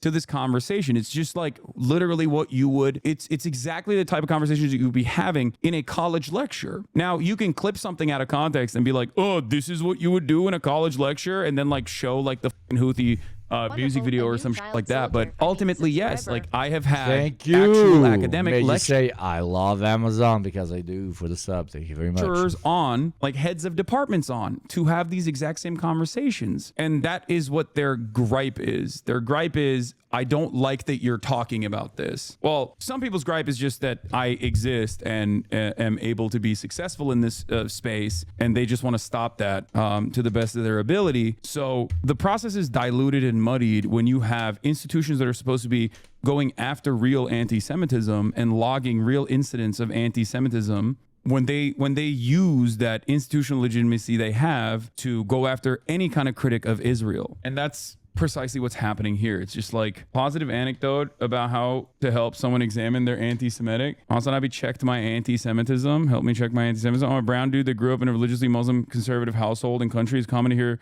sentiment Jews control the media. Jewish people are secretly in charge of the global financial order amongst people here. It's also easy to go along with and impair the talking points of people around you, and it's difficult to completely uproot an idea from your head that you've been brainwashed into believing because you've heard it repeated over and over from the moment you were born. I spent a good chunk of my life thinking this generalization was true to some extent. However, my understanding of the issue completely changed after hearing Hassan speak on the issue multiple times. Hassan helped me identify that Jewish people, much like Muslims, are not a monolith. They're a diverse group of people living all across the world with completely different worldviews and upbringing from one another. The only common denominator is their religion, and even that is a questionable denominator at best, since people are religious to varying degrees. Hassan helped me broaden my understanding of anti-Semitism, where it comes from, and how it's been historically used as a tool to dehumanize Jewish people in order to commit atrocities against them. I now see Hassan cynically being labeled as an anti-Semite, and it's hilarious to me. It's hilarious because Hassan actually helped me empathize with and better understand Jewish people, much like he did with the trans community. A story for another time. If I watched and I listened to the people that labeled him an anti-Semite, I would have never even have been able to examine my own anti-Semitism, because these people... And that's the point, bro. That's exactly the point. It's not even about you not examining your own anti-Semitism, but it is them being the first people that have a conversation with you about anti-Semitism, so that they expand the original and very real and very necessary definition to include Zionism. Okay, the first time you talk about anti-Semitism, you can do it with three types of people. Once it can be with an actual anti-Semite piece of shit who is not going to stop you from being anti-Semitic. He's probably going to encourage you greatly. The second is talking with a person who thinks anti-Semitism is stupid and understands why it doesn't make sense. And that person proceeds to explain it to you. And the third category is a person who thinks anti-Semitism is stupid or doesn't even necessarily care, but who happens to be a Zionist. And the third category of people will tell you anti-Semitism is bad because it also includes the dislike of an apartheid colonial regime down in the Middle East called Israel. So if you learn about anti-Semitism from the third category of people, you will instinctively always protect Zionism as a core aspect of what it means to be a Jew. And that's an even a harder territory to get out of. Because if somebody was like pulled out of anti-Semitism and then introduced to a definition of anti-Semitism that they need to follow a fight against, which includes Zionism, it's going to be very, very difficult to pull Zionism out of that newly established identity of them being an anti-Semite that they have for themselves. Thank you very much, Newrig, for the 7 months. Third trimester, let's go. Yeah, baby, I hope the belly is showing. But all of this, the big man in Panada said it himself, is stupid at this point. It is a complete waste of time. And if nobody wants to say it, I will fucking say it. We have much more important things to talk about than how anti-Zionism can be misinterpreted as anti-Semitism, okay? Anti-Zionism is a legitimate perspective towards a hyper-nationalist movement that wants to colonize and kill. It is not on me to explain to you why when I say I don't like Zionism, that doesn't mean all Jews. Same like it is not on me to say that when I don't like Nazism, I don't think that all Germans should die. When I don't think, Greater Russia is a great idea, that I think all Russians should die. That I don't think that the idea of a Greater Croatia or a Greater Albania or Greater Serbia, if I think those ideas are stupid, I don't think that Croats, Albanians, or Serbs should all die. Okay? It is not on me. And I am, at this point, over a year in, refusing to have to always explain to myself why this one very specific word doesn't mean another completely different fucking word.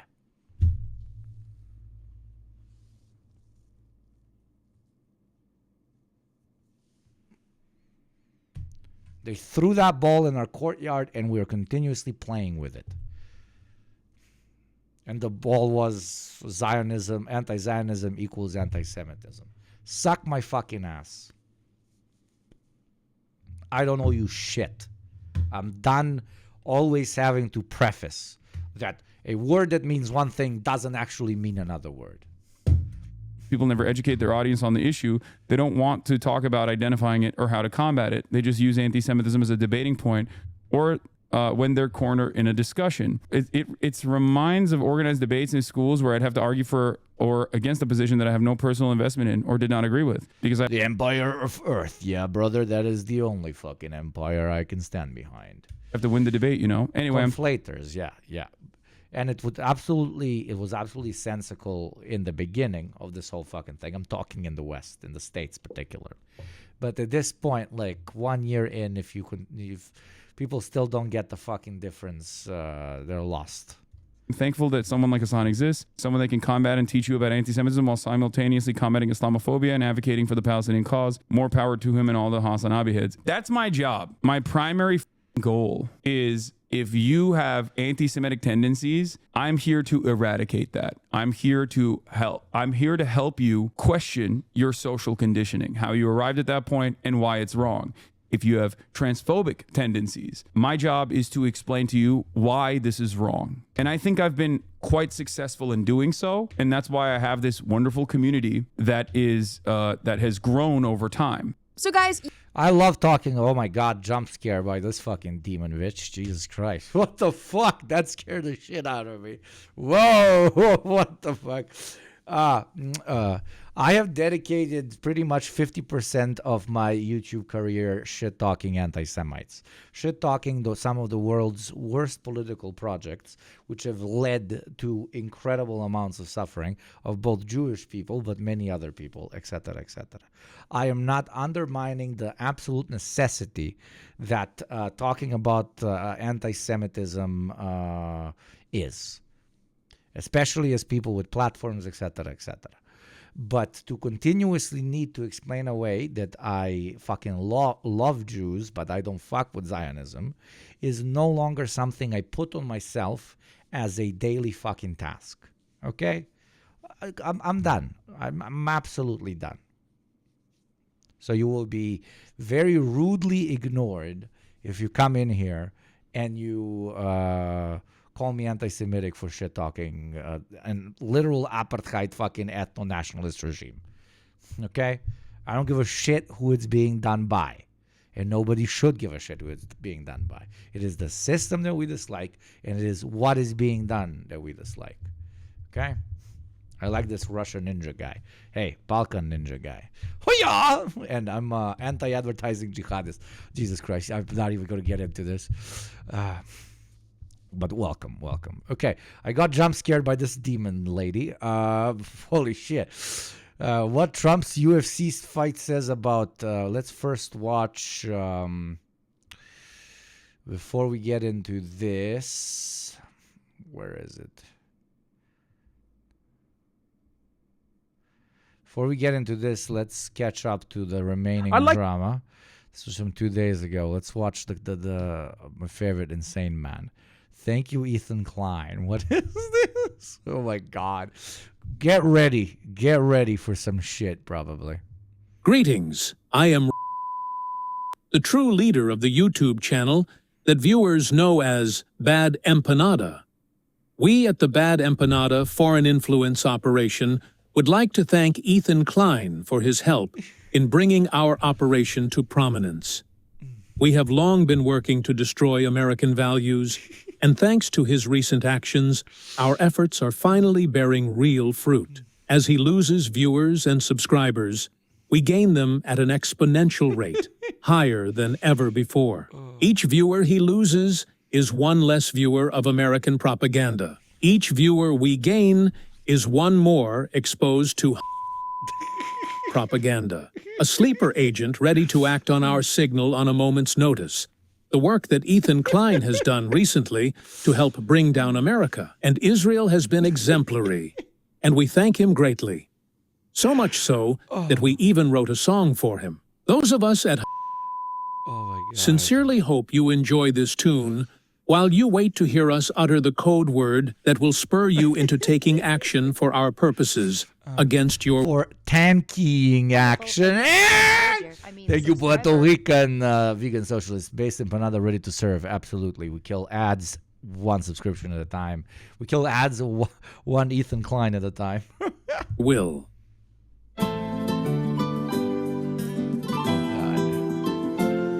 Retweeted this right before we hear the song. Oh my God, I can already sense this is an instant classic. I even retweeted this. What was it?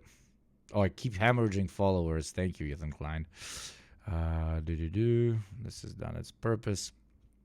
If you're ever being recorded pointing at a photo of Ben Empanada, you're unraveling in a way you're about to lose shoelace privileges. Oh God. Thank you, Ethan Klein. Oh my God, they did the thank you USA, but thank you. All the cringe I had to witness earlier, completely cleansed of it. My body is cleansed, okay? Ah, this is, oh my God.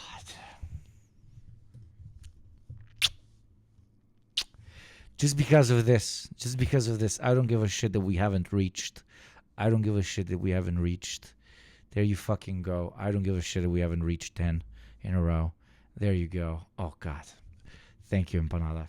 You are my best friend. You Destroy the legitimacy of any cause you tie yourself to. are the legend.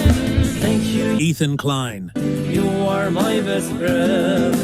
You are The living refutation of meritocracy. You are the legend.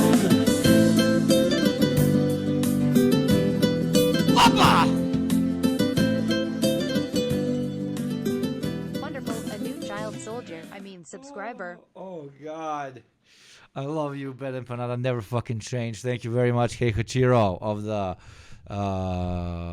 Tier 3 gift sub. Thank you very, very much, my friend. Child soldier. I mean, Let's do subscriber. You into taking action for our purposes against your will. Wonderful, a new child soldier. I mean, subscriber.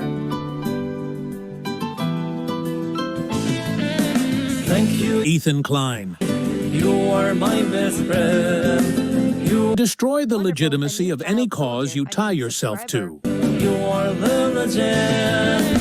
Thank you. Ethan Klein. He's looking fit, though, yeah, but boy is overdosing on Ozempic live, bro.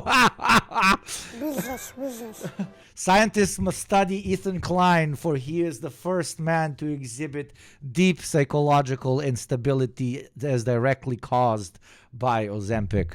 The Zionists have created Ozempic to they have literally put Zionism in his shots. You are my best friend. You are The living refutation of meritocracy. You are the legend. The living? You are The living refutation of meritocracy. You are the legend. The living. Oh my God! Imagine somebody looking at you and saying, "You are the living refutation of meritocracy. You are the living refutation of meritocracy." Clip that and send it to your best friend. Hey, Shatter, send this clip to your best friend. You are living a refutation of meritocracy. Блядь. Ой, я вем ты упичку.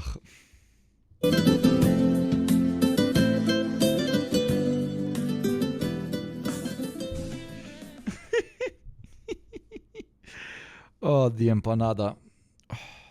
I wish him to reach. Okay, we're starting Trump conversations, and we're going to start Trump conversations with Bad Empanada, of course. We are. Fantastic. Do you guys remember? I talked about how I thought Donald Trump has a high. Please check the Soldier of Secretary video. What? He has a Soldier of Secretary video? What? Soldier or Secretary? Okay. You guys remember the whole thing? Wait, is the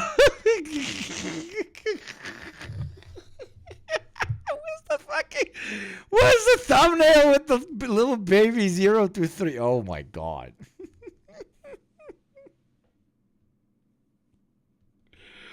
Oh God. Oh God. I'm covering my. You guys remember the whole thing where Ethan and Gila Klein claimed that she was not a soldier but rather a secretary? Now, for one, that doesn't really change anything, because someone being like an organizational logistical employee in a terrorist organization still makes them a terrorist. Yeah, I think we watched this. Yeah,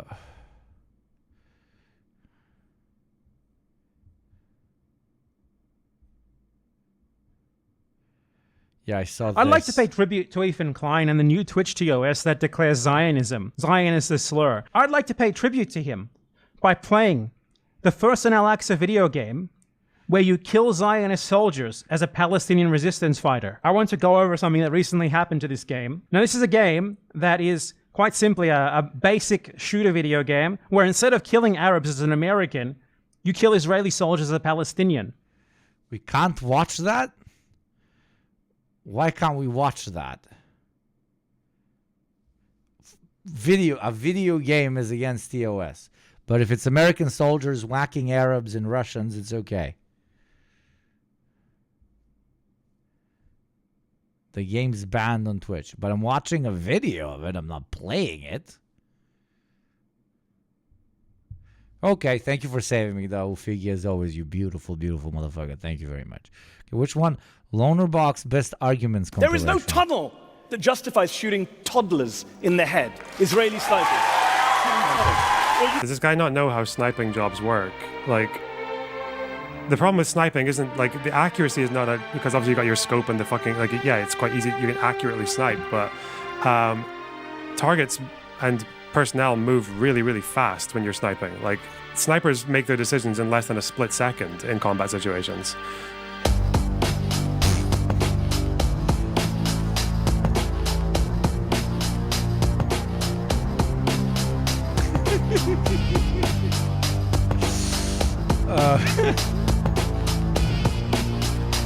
Yeah, so you're saying a commander did it, but a commander obviously is not particularly high up in the chain of command.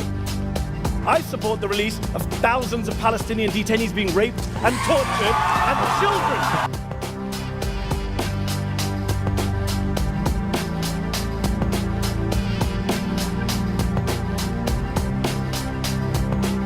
Man, the left's greatest shit poster. Hey, Shatter, send this clip to your best friend. You are living a refutation of meritocracy. that turned Hey, Shatter, send this clip to your best friend. You are living a refutation of meritocracy. This is awesome. Hey, Shatter, send this clip to your best friend.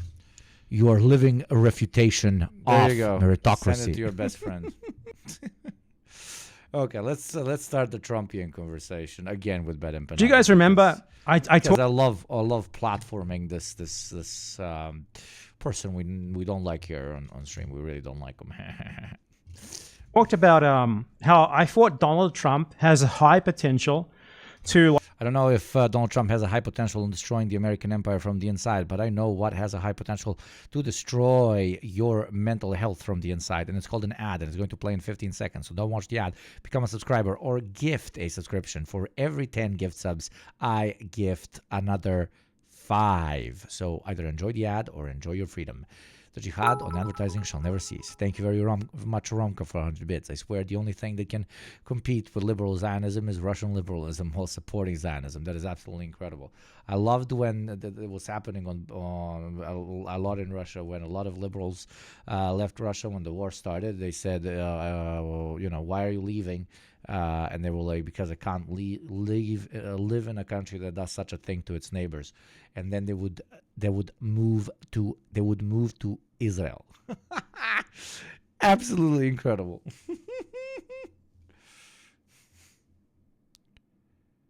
No, I said 10 subs equals 15 subs. When you gift 10 subs, you get 15 subs. The 10 subs here mean it's 15 subs, so it's a correct title. Fight into his government, all of the dumbest motherfuckers in the entire world, and accidentally destroy the USA from within, and definitely destroy the USA in terms of its imperialist. Never mind my mistake. No, mine now I'm getting it. It looks like I'm kind of manipulating people, this others, but that genuinely wasn't the intention. Power. 10 subs equals 5 subs giveaway. Who changed my motherfucking title, motherfucker? Who changed my goddamn title? And now you changed it back. No, do whatever you want. No, if it sounds crazy, we're 10 subs equals 15 subs. Yeah, no, it makes sense. It makes sense. Well, false advertising. I'm writing a letter to Congress. He literally has been doing exactly that. It's the same exact thing that I thought would happen, which is fucking crazy. Even better than I thought. In his last administration, for example, his VP was Mike Pence. I'll be right back. Mike Pence is a fucking horrible guy. Awful, shitty guy. but also like a smart, competent guy. You know, the sort of guy who like the Democrats can declare solidarity with because they're ultimately 99% of their opinions are the same. Compare that to JD fucking Vance, the dumbest motherfucker in the entire world who can barely order like a coffee without shitting his pants. That is definitely preferable if you want a bumblefuck incompetent American government that fucks up everything and reduces American power all over the world, thus indirectly and accidentally bettering the world for people outside of the USA. Then you have other stuff like Elon Musk heading a government department. Oh my God, are you kidding me? It's a dream. What's the guy's name? Vivek Ramaswamy said that the government efficiency thing that they're doing might defund veteran healthcare. This guy wants to like remove incentives from US soldiers to sign up and go to war. He wants to give them less incentives to go and do imperialism. That is so good. Do you know how good that is? How do you do an Iraq war if you don't pay anyone to do it properly? You don't. No one's going to sign up. That's fantastic. Then there was like the other assignments. What was Tulsi Gabbard? What was she put into? Like, she's a fucking idiot too. Director of National Intelligence. What the fuck does she know about that? That's awesome. That's fantastic. Man, those Chinese spies are going to be having a fucking field day. That's awesome. Matt Gaetz, Minister of Justice? What? Did Russia just buy the American government by paying $1 million for some Facebook ads? Oh man, that's incredible. Who else was there? Like, was it Mike Huckabee who was the new Secretary of State? I cannot imagine a less competent person to head that department. Oh no, Tulsi Gabbard would be worse. Oh no, he's the Israeli ambassador. Okay, that's whatever. And I saw people saying that like Huckabee, who was the Secretary of State? Hold on, before we go ahead, I forgot. Mark Rubio. That's like barely better than Ted Cruz. That's fantastic. Marco Rubio, sorry. It's easy to confuse him with Ted Cruz. They're basically the same person except one of them is melting. Marco Rubio. Oh my God. Things just keep getting better. And these people are like bringing up talking points like, all of these people are very pro-Israel. They're going to let Israel annex the West Bank. The West Bank is already annexed. It's been annexed for 30 years. More than that. It's been annexed since it was occupied functionally. Israel has always exercised effective control over the West Bank and Gaza. They have annexed it in all but like signing a fucking document and saying they did so. The Palestinian Authority is an Israeli puppet. It always has been. You have to understand these things. The only reason the Israelis have not officially annexed the West Bank is not due to American pressure. It's because they recognize there is a huge issue of them doing so demographically. Even like the Israeli left talks about this all the time. They're always like, there's a demographic problem with settlements in the West Bank because eventually they're going to be so entrenched that we will annex it. And then suddenly we have to choose between giving the Palestinians their citizenship or killing them all. That is like the Israeli left position on the West Bank. Not that it's bad, because it's bad to do settler colonialism, but it's bad because eventually there'll be too many Arabs if we do that. What if we annex it and then like someone gives those Arabs citizenship eventually? Oh no! Perish the thought, equal rights? And their argument is like that would dilute the Jewish character of the Israeli state. Like it's literally an ethno-nationalist argument, one that I'm sure a lot of people who pretend to be like pro-Palestine don't see a problem with. The primary debate in Israel regarding annexation is not annexation is wrong versus annexation is right. It's annexation is right. Hello very much, friendy. Versus annexation is fine morally. However, we have to consider how this might negatively affect us in the long run, how this might negatively affect the ethno-nationalist character of our state. So a lot of what you guys have to understand is that Trump appointing people who acknowledge what was already official American policy without the euphemisms, if anything, is just as bad as it was before, at worst. It takes on... Not how it works in an American brain, my friend. Not at all, bro. Most of them are absolutely fine with everything going on the same way it has always been gone on, as long as they use very fancy and nice and politically correct terminology as they do it. A lot of people have at this point completely adapted it as their unironic like kind of liberal subsect ideology, where they're just like, keep doing everything the way you're doing it, but please do it very politely, and we can go back to brunch. Off the glean, it takes off the like the veneer of like faux liberal Zionism that like Democratic and previous even George W. Bush adhered to, even previous pre-Trump Republican administrations adhered to. They hid the reality on the ground by pretending that they were against the Israeli occupation of the West Bank while never doing anything about it. I can excuse genocide by a draw the line at being rude. About it. When an occupation lasts 60 years, that's not an occupation. That's annexation. No toxic microaggressions here, only mass murder of children. Anyway, yeah. Donald Trump, keep it up, buddy. Get as many fucking morons as you can in there. I love what you're doing, man. And yeah, sorry, I forgot about that. I got to include this when I clip this. Fucking Elon Musk talked to the Iranian UN ambassador. What the fuck's going on there? You wouldn't expect that from Trump, given that Trump was pretty anti-Iran last time around. I don't know what's going on there. I'll wait and see. I'm not going to make any predictions regarding that one yet, though. I mean, the US actually talking to Iran is good. There being some sort of negotiation between the US and its imperial targets is always a good thing, because it means Trump continuing to do accidental anti-imperialism, and I'm so fucking here for it. there is some sort of potential for it not to happen. Sure, Iran denied it officially. Why wouldn't they? Let me check. Iran categorically denies UN envoy met Musk. It's probably, no, I mean, I don't believe this. I'm sorry. They probably just don't want to acknowledge an informal meeting with a representative of the incoming US government who is not an official representative, because that... Bro, as an Iraqi, I'm gooning at the future of disenfranchising American soldiers. That is very bad for Trump. As someone who is aligned with him, met on his behalf with the fucking Iranian UN. I don't know. Have you seen this speech? This dropped November 18th, 2024. Literally yesterday. Never been closer to World War III than we are today. Like, imagine watching this video, but without him talking about Marxists and globalists and tell me how it's bad. Like, obviously, fuck Trump, but watch this video and imagine he doesn't talk about immigrants, Marxists, and globalists, which, yeah, would change the whole video, but just watch the orange man say things that make you realize the states are not going to do so well, bro. This is so good, bro. Under Joe Biden, a global conflict between nuclear-armed powers would mean death and destruction on a scale unmatched in human history. Human history. It would be nuclear Armageddon. Armageddon. Nothing is more important than avoiding that nightmare. We will avoid it, but we need new leadership. Every day this proxy battle in Ukraine continues, we risk global war. We must be absolutely clear that our objective is to immediately... Dude, an unironic president of state. I mean, I know he's not officially yet, but president-elect of the United States called a war that his own republic is participating in a proxy war. I think this is a precedent, bro. This is a precedent. How the Russians are not milking this a lot more, I have no idea, because very often they're fucking stupid. This is gold. President-elect of the United States admits publicly that the war in Ukraine was a proxy war all along. Like, holy shit.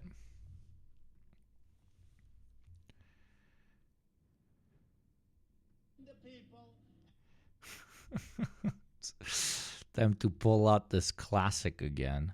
Allah awaken the people and help them to see the evil doings of Israel and the United States. May Allah awaken the people and help them to see the evil doings of advertising on Twitch of Israel and not being a subscriber and the United States. May Allah.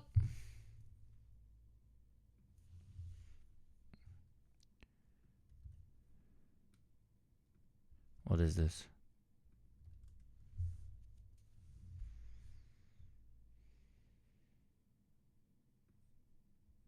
Wonderful, a new Nuke child map. soldier, subscriber. So what happens? Drag the marker. And you click detonate. Wonderful, a new child soldier, How many kilotons? subscriber. What's a normal amount of kilotons? Thank you very much, Knife Emoji, for the 9 months. Thank you, beautiful. And thank you, Dr. Sleepy Fist, for the gift sub. We are officially 8 gift subs away from me donating 5 more. Thank you very much. 100 kilotons, 10 kilotons is a normal one. 10 kilotons. Okay, 11, just to be cheeky.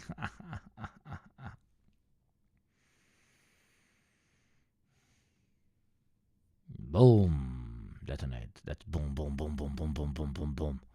And what happens? Inspect location.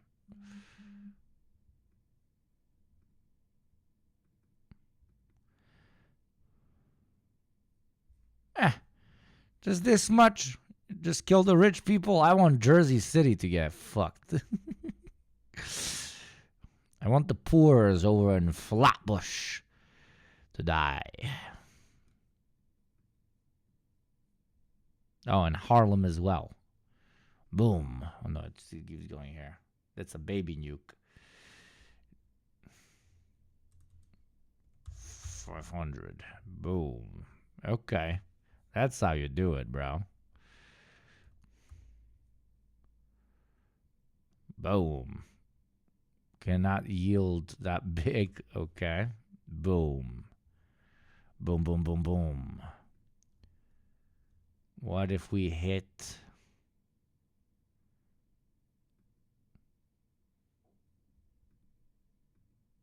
I don't know. I don't know what I picked. I don't know what this place is. I picked it by accident. But okay, but no, that would not be... What about... Okay, like that. Maybe... Yeah. But I don't know what this place is. I don't know what I'm targeting, so I don't know. Thank you very much, Gabriel. Try a photon torpedo, 250 megatons. Davy Crockett. Ah, here you can pick them.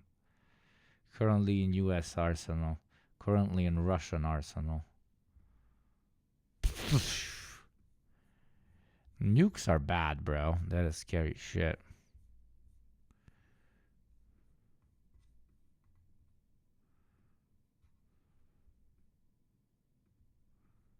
How I want to bomb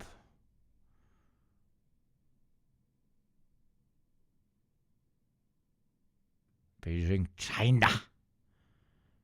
China. Jesus, that's big fucking. Boom.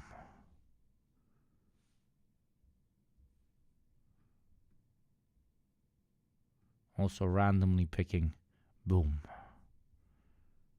What if we throw the Tsar bomb? Jesus Christ. That's a big bang, bro. I think that would like save France immediately. I took the nuke to Poland. Yeah, you see, I randomly picked France.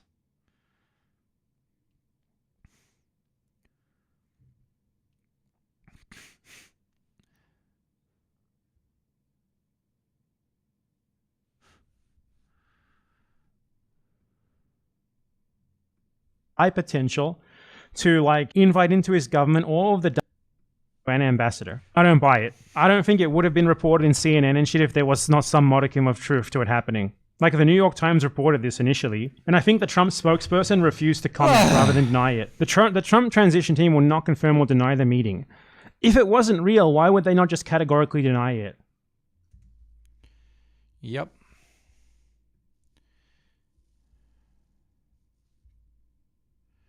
Trump is being Trump. Who saw that? This is coming? Not a... Oh, everybody. Yeah, everybody. There seems to be trouble in paradise. Heated conversation between Elon Musk and Trump advisor. All right, developing this morning, reports that new first best friend Elon Musk is starting to irritate President-elect Trump's advisors. During a dinner at Mar-a-Lago, Axios reports of a heated confrontation between Musk and Trump advisor and attorney Boris Epstein. They write, quote, at one point during what the sources described as a massive blow-up, Musk accused Epstein of leaking details of Trump's transition, including a personnel picks to the media. Epstein responded by telling Musk that he didn't know what he was talking about.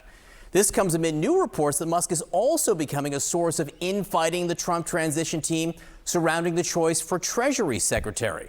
Musk is backing Trump transition co-chair and fellow billionaire Howard Lutnick for the job, while Trump's advisors are pushing for hedge fund CEO Scott Bessent. Hate when you, Hassan, Bet, and Penada react to each other. I'm so high I forget whose stream I'm on. I'm sorry. Oh, fuck. If you were on shrooms, that would probably be wild, though. The billionaire not only putting his 2 or 10 cents in, but also asking his more than 200 million followers to weigh in. He posted to Twitter, quote, "Would be interesting to hear more people weigh in on this for real Donald Trump to consider feedback. My view, for what it's worth, is..." This is democracy, chat. The posters have won. The posters have won. And democracy is the harder you post. The harder you post, the democracier it is. Yeah, but... Bessent is a business-as-usual choice, whereas Howard Lutnick will actually enact change. Business as usual is driving America bankrupt. We need change one way or another. With us now is national political correspondent for Politico, Meredith McGraw. You know, it's pretty interesting. So Musk is in the room where it happens a lot of time, but he's also tweeting from outside the room trying to influence things. Please, please, Trump, if you're listening to this, do not remove, please give an incredibly important position to Elon Musk. He's a very famous man who definitely does not bring almost every corporation he manages close to bankruptcy. So please put him in an incredibly important position. Something to do with finance, even better, something to do with the military-industrial complex, with the development of weaponry, foreign policy, anything. Please put him there. And no, I'm not asking because he's going to fuck up so massively. It is going to lower America's position as a global superpower in the long term. Not for that reason at all, but because he is a great immigrant, a great patriot who genuinely cares for the benefit of all of America's people. I mean, all of America's oligarchs. So please, me, the Ninja Man, is asking you. Well, it's not just Musk who has inserted himself into the transition. It's really Trump's whole, early kitchen cabinet here, advisors, people, Mar-a-Lago members, friends. Oh my God, what is this fucking timeline, my dude? What the fuck is this timeline? Cenk. Hey, Elon, put me in charge of the Pentagon. I'll slash 400 billion easy. They'll get you 20% to your goal of 2 trillion right out the gate. I went to Wharton 3 years before you. I own a media company, so I know how to run a business. If you really want to cut, put me in, coach. Specific suggestions are welcome. Well, he just said... Okay, as you know, you need to see the line items in the budget, but I have one suggestion already. The generals are not allowed to get a job with defense contractors for 10 years. They authorize so much wasteful spending because they're going to get hired by those companies afterwards. That is a very good point. I agree with Comrade Cenk here. Now, this is the type of collaboration I'm looking for.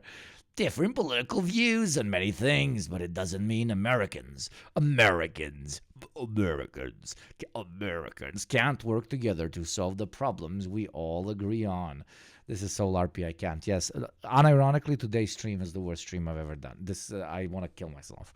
In Minecraft, not for real. I think generals should have a lifetime ban on working for defense contractors. That might unironically be a... truly bipartisan perspective. Like, everybody understands how insane that is. This is actually a good idea, Cenk. Less than a year, I can see Cenk in a MAGA hat doing the Trump dance on stage with Elon.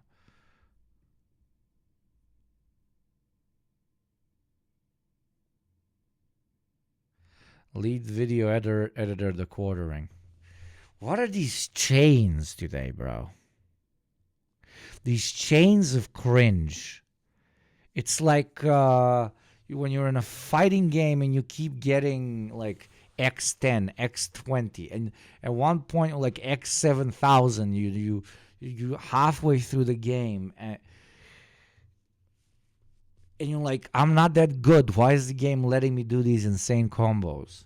Well, today has been an insane, just continuous combo of cringe. Everywhere I clicked, I cringed.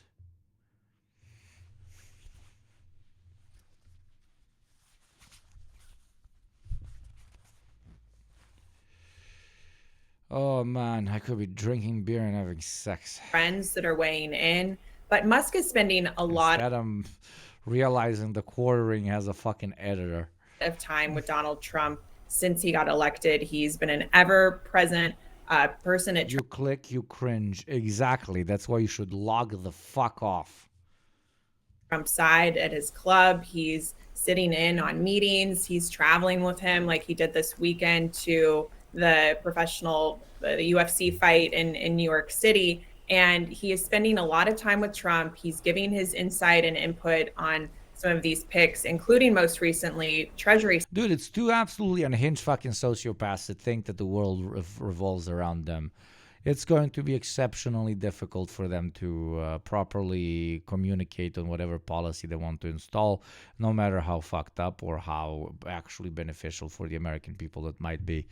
That's why if they actually want to work together before they get into power, they need to really, separate who does what and create barriers to entry for the other person. But knowing these fucks with so much money involved, they might be able to swallow a few pills, but not for long. Secretary, which is one of the last really big remaining cabinet picks that That's why JD is sitting out. He's actually smart. Maybe.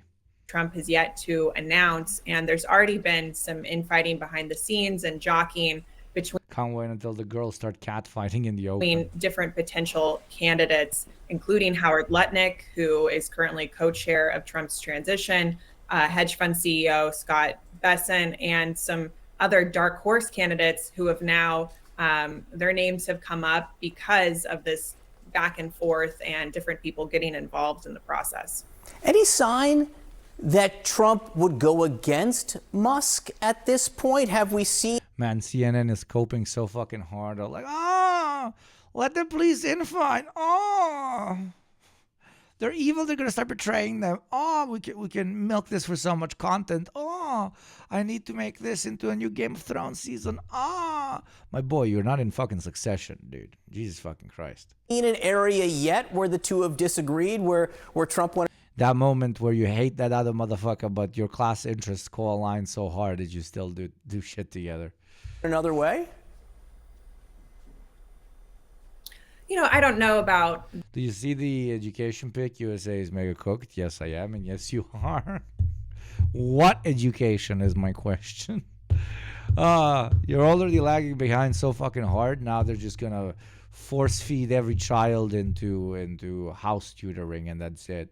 So that their fucking religious zealot parents can teach them that Jesus actually shoots space lasers out of his eyes, and his only weak spot, his Achilles heel, are black people. That, but certainly Trump is really taking his input seriously. He is keeping him around. He is involved in a lot of these more so than normal. I mean, yeah, more so than normal. Different meetings. Musk came with Trump to Washington D.C. last week when Trump on the plane. Call yourself a tanky. Thank you for the sub. Wonderful. But never took a tank to Budapest. As one wise Turk once said, I can take a tank to your fucking mama's house if you want. I'm kidding. Thank you very much, Nendo Tekua, for the 7 months. You fucking G. Made the decision that he was going to appoint Matt Gaetz to his attorney general. But, other people who've been around Trump include, of course, Susie Wiles, Linda McMahon, who's also co-chairing the transition, Howard Lutnick, and then a lot of aides and advisors who are around him as well, too. All right, Meredith McGraw from Politico, thanks so much for being with us this morning. We have another very important guest joining us, our very own Dr. Ben. Trump scapegoats migrants while backing politicians that displace Ben them. Becker, he is the editor-in-chief of Breakthrough News. Ben Becker, welcome to the show. Thanks for having me. So we are having you on to talk about Trump's deportation plan. And, you know, we have some figures that are being appointed that are quite terrifying and have really, really, really bad ideas for how to deal with immigrants, which is just basically this horrific mass deportation plan. And of course, none of that addresses any of the reasons for immigration, which is, you know, sanctions regimes and constant imperialist wars and just destruction of economies. So I guess let's start with, before we get into that, can you lay out what should we expect under Trump? Who has he appointed and why should we be concerned? Well, This is unironically my greatest concern when it comes to the Trump presidency, if they will actually go through on what they are proposing. And a lot of people are saying that they might not, because so much of the U.S. economy is almost completely based on their hyper-exploitation of illegal immigrants, and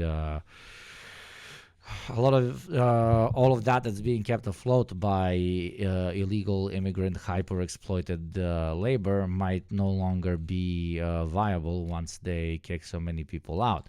And that would be a very relatively adequate argument when it comes to a president who is still an imperialist, racist warmonger, but one that understands how an imperialist, racist, warmongering country works. So, you know, that's the eternal meme. You can have a racist that thinks that you know, all black people are idiots and all Mexicans are idiots and all whatever are idiots, and that's why we got to kick them out of a country, but understands that the economy needs them, so he doesn't kick them out of a country. And then there's Trump, who does not give a flying fuck about how the economy works, so he might still be like, no, we're going to kick all of them out of our country, even if that fucks up our whole country. Hey, we're going to start tariffs because I said we're going to do tariffs, and it makes us sound scary. No matter whether it fucks up the country or not, I'm still going to do it. So basically, the premise of my argument is simple. There is proof that they might not behave rationally, even when it comes to their very own interests. And that's why immigrants might get caught in that very crossfire. All those people they'd be booting out pay into Social Security, they're keeping the program afloat. The migrants will simply be shoved into the prison industrial complex to function as a slave labor force. Absolutely. That is an option. That is a very radical option, but that is absolutely an option. Do you think Trump will follow through on his eventual NATO departure? I think he will try to rebrand NATO and turn it into something else. I do not think the U.S. would actually leave NATO now. I think that if he actually tried to leave NATO, he probably would be killed.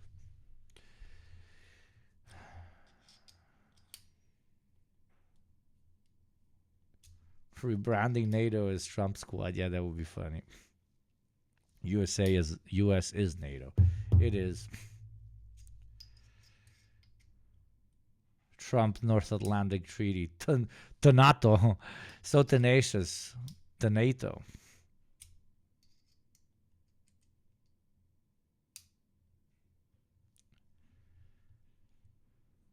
Pointed some of the most hard right, ultra right, anti-immigrant figures you can possibly imagine. They're not unknown figures totally, like Holman for who will be the new borders are. He served previously under the first Trump administration, but actually has a long career, including under the Obama administration and even before that. So this is a guy who, when you hear his speeches, I mean, he's swearing at immigrants. He's saying, pack your bags, look over your shoulder. He's saying things like, we don't have to separate families when we do deportations. We'll just deport the whole family. I mean, he's basically, his message during the campaign and all the campaign rallies, he's saying exactly what they're going to do, which is mass deportations. If you remember at the RNC this year, they actually printed out signs that said mass deportations now. So it's become a actual rallying call, similar to Build the Wall in 2016. This is sort of the newest iteration of it.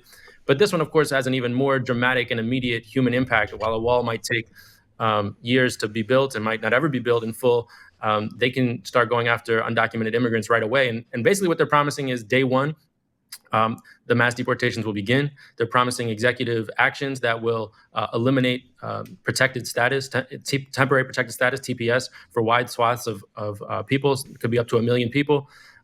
They say they're going to do mass deportations for all undocumented. Some people say that. Others say they're going to go after just the criminals. But it's likely that Trump, for instance, would change what are kind of the priority enforcement. So Biden says go after serious criminals for deportation, whereas Trump will say anybody charged with a felony, or maybe anyone at all. And I think in all these, these differences do matter. But the main thing is that they're going to unleash ICE and the Department of Homeland Security to basically go to war with the immigrant community. And if you've ever seen sort of how these raids work, they basically go into a house, and often they will say anybody who's there, whether or not they've ever faced any charge, they could be working at a hotel or a local deli, have no criminal record at all, could have a family they're providing for. If they're there and ICE can't identify them as someone who has the legal status, they'll be taken in as, quote, collateral, and will just be put in the van and sent home. So they're going to have a rapid escalation of detention centers. I think that it is going to happen. I don't think it was just a sort of a campaign rhetoric. I think they have every intention, and this appointment shows it, to start carrying out mass deportations on day one. It won't be the first time in U.S. history something like this has happened, but it'll be the first time in quite a while. So I think it's going to be very dramatic, and we shouldn't sort of bat our eyes at it or hope that if we don't pay attention, it won't happen. This is coming, and I think it's going to happen in a lot of workplaces in particular. One of the things that I think is so interesting. It never ceases to amaze me how Americans will actively work against our best interests and live in hog heaven. Well, you guys are hog heaven, so it is understandable to an extent for somebody who has only ever seen hogs to really like hogs. Obviously, this can go in many different directions. You can overflow camps and then use that as an excuse for not getting them out of the country as quick, and then use that as an excuse to use them as cheap or even free labor. You can start whole-ass conflicts with the countries that you're deporting these people to, if you want to use that as an argument for a conflict. You can obviously, hyperinflate the necessity for these lower breeds to be kicked out as a great national mating call for all to unite under the banner of whatever new recategorization of basic fascistic policies is brought forward. It can go into many directions. We're doing guesswork before it actually starts. But yeah, if you know anybody who's an illegal, tell them to be very careful. It's not going to be most likely a very fun period coming forward. About this issue that you alluded to is how the Trump campaign has really turned this into a rallying cry, whether it was build a wall or mass deportations. It feels almost like a release valve. Americans are getting hit so hard with inflation. People are struggling to make it, living paycheck to paycheck and all this. And really, like, the proposition or the sort of thing that people are being told is, if we get, immigrants out, like, somehow things will be better. But it really feels like a way, because Trump is not really bringing forward any grand vision of building anything or building an economic program or anything like that. There's a thing, if they're imprisoned in camps, they're already legally slaves in America. Probably then intent, I don't know. I assume the worst happens in my country. Let's see. His main proposal is like, we're going to get rid of some people. What do you have to say? Because you said this is not the first time this has happened. How do you feel about this being used as a sort of like economic red meat, or sort of to sort of speak to people who are struggling right now? And what is the history of this being used as a sort of like a scapegoat issue? To go through the whole history, we need a lot of time, because there is a long, long history of kind of xenophobic, nativistic scapegoating. All throughout, it's especially pronounced in periods of economic crisis, where the ruling class essentially wants to deflect anger. You can see Trump doing it when he talks about crime. There's enough undocumented immigrants. If you want to go and you have a whole agency like you did last time to basically just find any undocumented immigrant who's committed a crime and then make that a sensational news story, and you do that every single day for years, you build a perception. I'm wondering if there will be a firefight-shaped divide between soldiers dragged into enforcing this and hogs who will be all for it. They will all be all for it. They will simply be propagandized into being militant against their fellow Americans, legal or not, the same way they have been motivated when it comes to attacking people abroad. And they overperformed with great fervor when they were performing abroad. I'm an immigrant in Michigan. Hugo, can you please adopt me to whatever Balkan country you live in? With pleasure, baby. With pleasure. Hit me up. You got a couch. But no, stay safe. Jokes aside, stay safe. The American, but on the previous question, it's maybe there's some veterans here in chat, but usually the American policy is brutal dehumanization. Okay, so the way it's going to be pitched to American soldiers when it comes to getting illegals out of America is very simple. They're going to continuously repeat to them that these are not Americans. These are invaders. These are occupiers. These are saboteurs. These are thieves. These are hardcore criminals. All of these different particular categories. Same as they were like, okay, these are militant supporters of Saddam Hussein. These are religious fundamentalists. These are anti-American criminals, etc., etc. The same pitch is going to be done just to the domestic illegal population, which already is such a mouthful to even say domestic illegal population. But yes, they will be fully dehumanized, and American soldiers will love getting the paycheck. Hell, they might even get bonuses. They probably will get bonuses. Or savages, exactly, yeah. The savage is an eternal classic, you know. Gonna come here and continue to savage up our shit.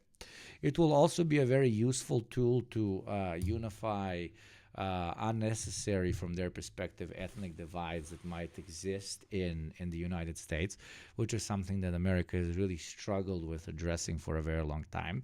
So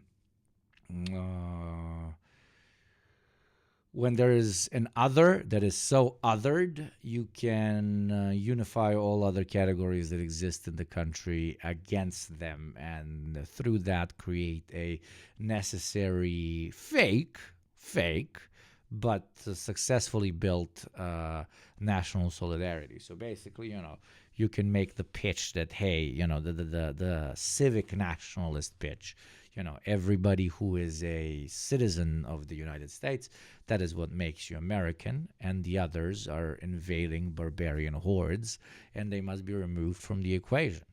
So, hey, fellow white, black, Asian, hell, Native American, or fucking Indian, doesn't fucking matter.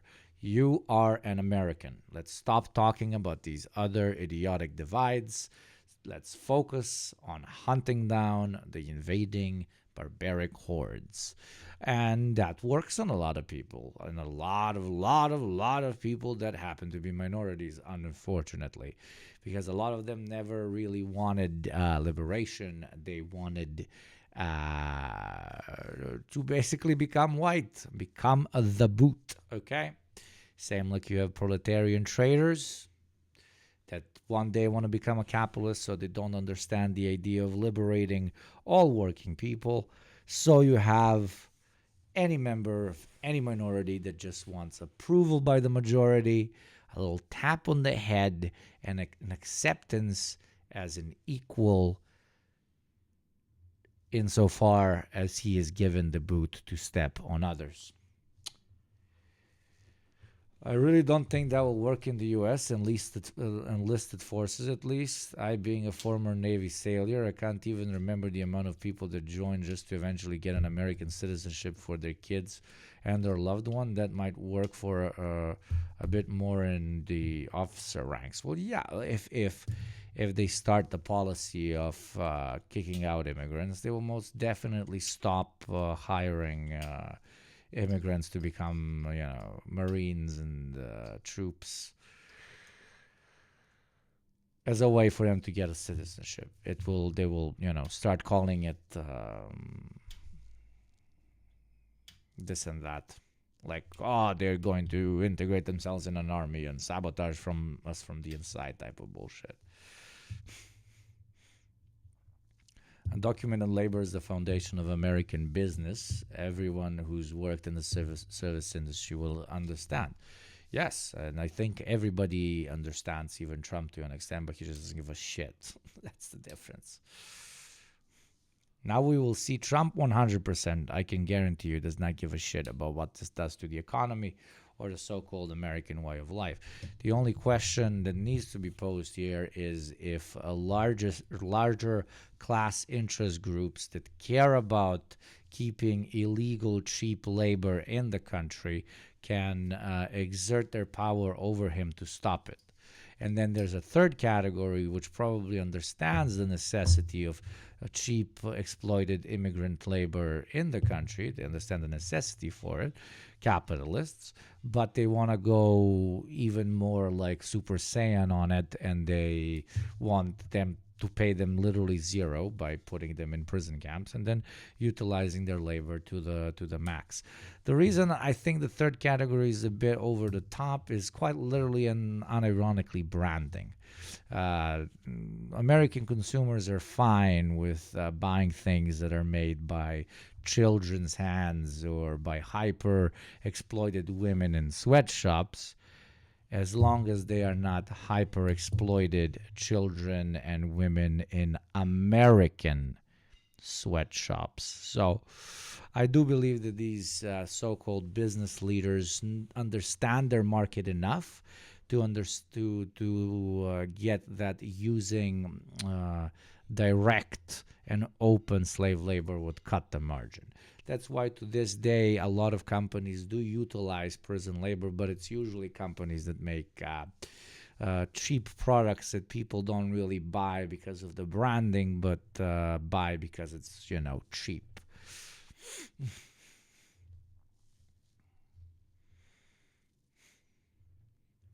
The only women in sweatshops I like is a party in a Norwegian sauna. Let's go, bro! To be honest, in Europe, this is even more clear given how many service sector companies and platforms like food delivery apps hire non-documented working class people. It's basically labor power that has no way of demanding better work conditions and pay. Oh, no, don't get me wrong. It's the same in Europe. It's absolutely the same, Western Europe in particular. But now it's spreading to all the other ones. It's the same in a lot of countries. It's the same in Russia, for example. It's the same even in a lot of South American countries. It's not that simple. Immigration has always been a big part of almost every country's economy. This isn't an American exclusive problem. There's just a relatively common agreement amongst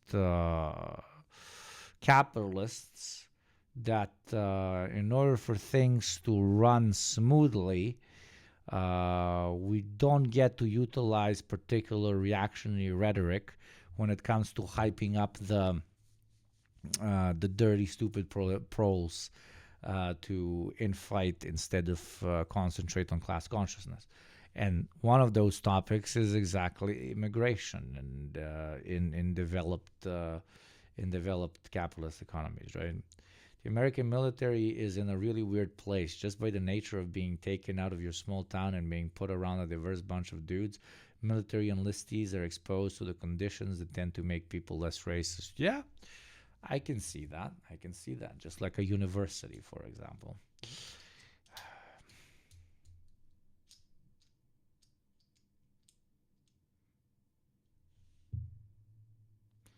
Well, I'm also talking about if natural-born citizens fall in the crosshair, or if the army gets violent in suppressing protest, then I could see governors refusing orders. Yeah, you don't get to touch the holy grail, which is those brave men and women giving themselves for our beautiful democracy. Honestly, as an American, I think most people can afford to care, even if it was made can't afford to care, even if it was made in sweatshops in America. Most people will still choose the cheaper product out of necessity, and even for those who are better off, they might not bother looking to where the stuff they buy comes from. Yeah. There's many ways for you to get around it. They don't have to be making them. They can be packaging them. They can be delivering them. They can be making the parts that are later used to create the product. You can do a lot of like moving around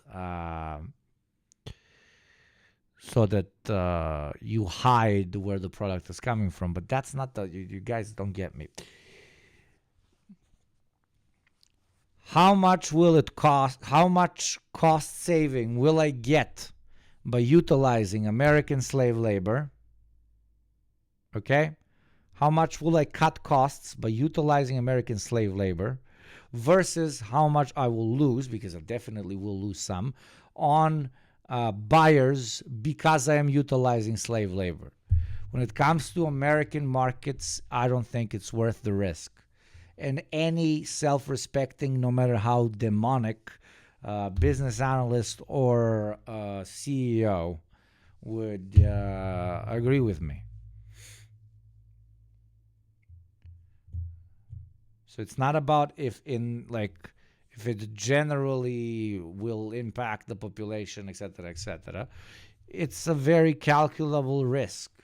How much do I save by not paying the guy $6 an hour, but instead paying him $2, versus how much I will lose in sales because of the, so-called highly conscious buyer, which might not want to buy my thing because I'm using slaves. Workers cannot buy product of slave. Yes, that's what capitalism really, really understands. But if you just create a fake definition that makes certain members of the working class be seen by other members of the working class as parasites, and then use them to work as slaves, you're still good. That undocumented immigrants are more prone to violent crime than other people. The mythical ethical consumer, yeah. I don't know, man. I hope you're right, but shit made by prison slave labor is already the thing. It absolutely is. That's what I said previously, that only brands that hyper-focus on cheap goods, that's the ones that use prison slave labor, that are bought by people that are struggling so much that, yeah, probably they would buy it if their child produced it through slave labor. People, even though it's not true, but the data be damned, you can still create the perception. The same even when people are complaining about rent being too high, and they say, what are you going to do about the rent being too high? A very bread and butter issue that lots of people in the working class care about is their number one issue, given the number of people who are spending 30 to 50% of their income on rent. Or people say they can't afford a house. He says, well, I'm going to pass a law to make it illegal for an undocumented immigrant to take out a mortgage.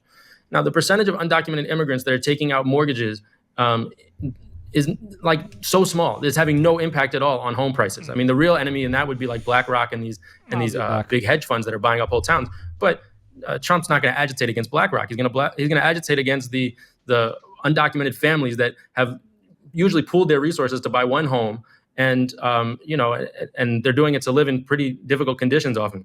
So it is very classic scapegoating. There's a long history of it. In the 1930s.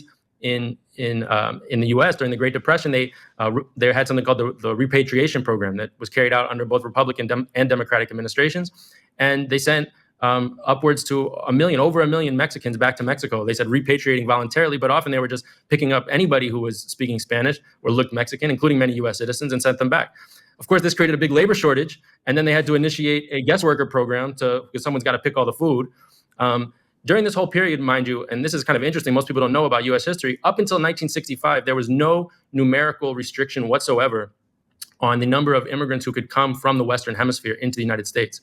So a lot of these immigration restrictions, especially on Latin America, are fairly novel, dating back to the 1960s. It also coincided with the termination of these guest worker programs in 1964. So the fact is that the United States has really always had a dependence on migrant labor in one form or another, especially in agriculture, but now you can find it in construction, you can find it in the hotels, in childcare. You have whole sections of the economy that would potentially collapse if there was a full-scale deportation of like 12 million undocumented immigrants.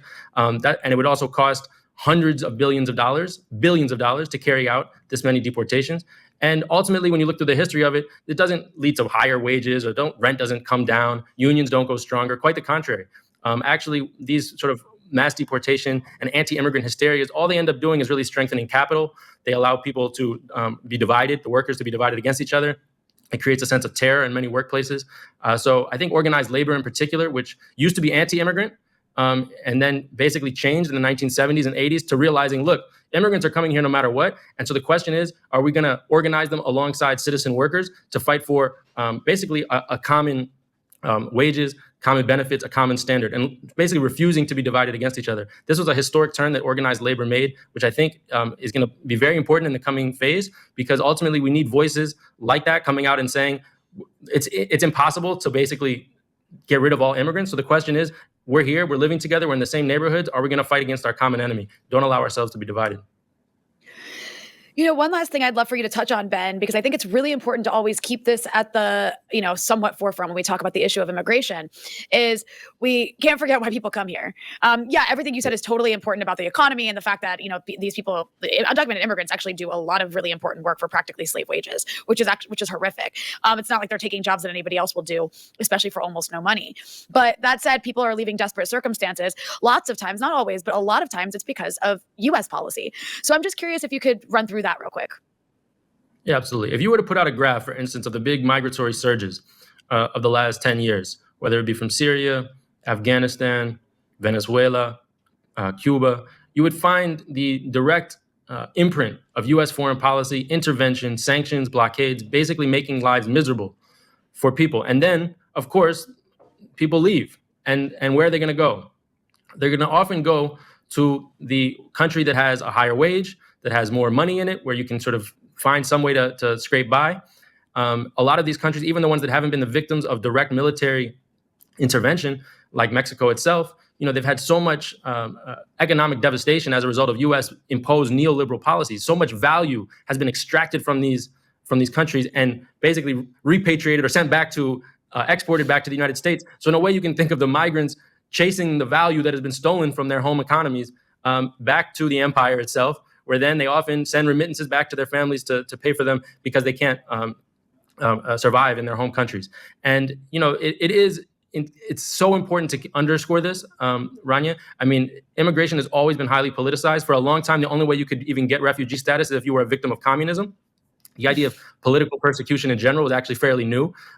It was basically always been a politicized category. It was a way of really drawing people out of China and the Soviet Union and Cuba. Those are the only people who ever got sort of immediate refugee status. But if you were from another country that was attacked by the United States, or there was a friend of the United States, you wouldn't ever get refugee status. So it's always been highly politicized. But look at Venezuela now. Look at Cuba now. I mean, these countries have been thoroughly blockaded. So of course, people are going to come and try to make a living. So how can Marco Rubio or Trump or any of these people basically say they're going to build a wall, they're going to deport millions of people? They're actually creating the migratory crisis themselves. What's up? I have to eat.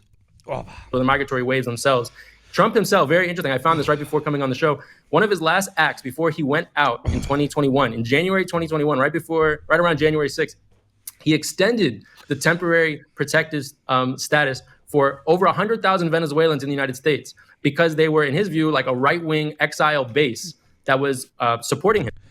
Really unrelated, do you know if Hakim is religious, Muslim, and if there are any Islamic socialist scholars, ask him. Hit him up. He will tell you. Thank you very much for the 5 gift subs, baby. It's socialism or barbarism. Let's fucking go, motherfucker. Thank you very much. We are 5 gift subs away from another 5 gift donation by yours truly. Thank you. It's socialism or barbarism. Yeah. So he actually extended TPS to over 100,000 Venezuelans. Then bro went full ninja. No, today I'm an anti-advertising jihadi that believes in an eternal glorious war against the degeneracy which is advertising. And we will win this war by becoming a 100% subscriber-supported channel where not a single chatter needs to watch an ad. Venezuelans so that they could stay here longer. But then as the impact of the blockade had a bigger and bigger role and Venezuelans in general started to come, then it became, these Venezuelans, right? So there's contradictions everywhere. And the main way if you want to basically, they're not contradictions, dude. They're not fucking contradictions. He is defining all immigrants as de facto bad. That is the direction that they're going into, as a pitch, as a general pitch. Try to slow down the global migratory wave, which is over a huge number of people across the world. It's not just the United States. It's Africa, it's the Middle East, it's Asia. People are leaving because of environmental crisis, economic crisis. You have to address the roots of migration. And basically, you can't do that under an imperialist framework where all the value of the world is being concentrated in a few Western countries. You have to allow these siphoned away with the greatest of intensity. Countries to develop freely, develop with sovereignty. Oh, it's sausages, man. That was so good, dude. Sausages and shopska salata, and girlfriend got me some spicy sauce, bro. Allow them to have political processes that are liberatory. If people had hope in their home countries, Daesh was 100% subbed as well. Does that mean you don't condemn Hamas? a large number of them would prefer to stay in their home countries. Does subscribing to YugopnikTwitch mean you're sending money to Hamas? I don't know. Rather than come to the United States and be subjected to low wages, disrespect, being vilified and demonized on the news 24/7, living, having to look over your shoulder, living in the shadows. Nobody really wants that. People would prefer to have a dignified life in their homeland, but actually it's the U.S. empire that's preventing it. Exactly. So important. Ain't nobody want to be in America, bro. You're just forcing us to do so. If you do not want immigrants, stop creating immigrants. Oh, how do we stop creating immigrants? By not ruining everybody's fucking country, okay? If you think my country's a shithole, it's probably because you made it so. Now, maybe I'm out of touch. Am I out of touch? Let's listen to two people who somebody might call out of touch, talking about if we're out of touch. Did I say out of touch enough times today? I don't know, because I am out of touch. Do the thing. Do the fucking thing, jebem sestru. I am out of touch. Oh, there we go, baby. There we go. I'm out of touch. I'm gonna touch. I am about to touch the motherfucking spaghetti. Who in the fuck touch my spaghetti? It's like they say, out of touch and out of time.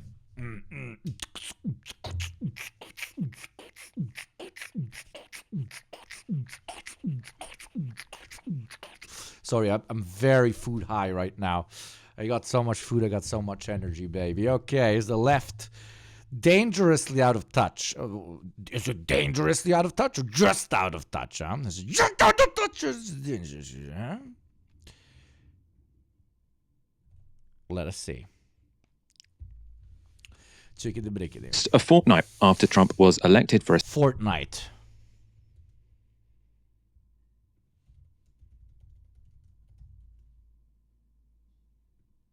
Like and subscribe if you want infinite amount of V-Bucks. Comment your favorite emote and enjoy the video. When the pimp's in the crib, ma, drop it like it's hot. Drop it like it's hot. Drop it like it's hot. When the pigs try to get at you, park it like it's hot. Park it like it's hot. Park it like it's hot. When the pimp's in the crib, ma, drop it like it's hot. Drop it like it's hot. Drop it like it's hot. When the pigs try to get at you, park it like it's hot.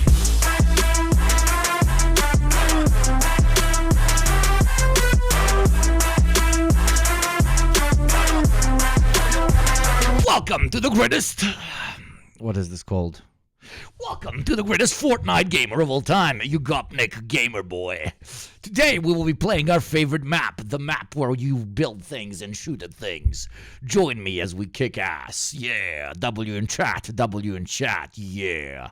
For a second time, analysis of how he won Sorry, I just clipped out of the map and was spawned into an alternate dimension where instead of talking about politics, I actually play Fortnite and I give infinite V-Bucks to my beautiful, beautiful listeners instead of subscriptions. Like I'm supposed to give out now because I don't want you to watch the ad that is going to play in exactly 3 minutes and 30 seconds. Avoid ads, become a sub. Do the Fortnite dance on the grave of all advertising. And for every 10 gift subs, I will give you 5 more. Is still running in overdrive. Now, that I think makes perfect sense. His first win in 2016 upended our ideas of what was politically possible, what people could vote for. Oh, McFatbutt, I can find, I see it now. It's so good. So good from the last stream. That's so good. But back in 2016, it could be put down as a fluke. His 2024 win, of course, can't be dismissed in any kind of similar fashion. That means there's more sort of deep thinking going on after this one. And after the election this year, there is a big difference with 2016. Back then, all the talk was about a divided America in which the big cities had swung to the Democrats, but it was rural and post-industrial towns that had swung to the right. This year, though, it's been different. Donald Trump, you can remember back in 2017, the liberal cities were the resistance, the core of the resistance. What happened in 2024? You think of a major city in the United States, Donald Trump put up the best Republican performance for a Republican nominee for president in at least 20 years, if not the entire 21st century. We're talking about Chicago, Los Angeles, New York City, San Francisco. Across the map, Donald Trump put up historically strong numbers for Republican candidate, for president, in places that, truthfully, if you had asked me 8 years ago, I would have never thought possible. No, I mean, it is really stunning. So what exactly is driving it? What's driving it? I think immigration, one of the things you mentioned earlier on in that last segment, is part of it, but I think crime is a big part of it as well. Yep.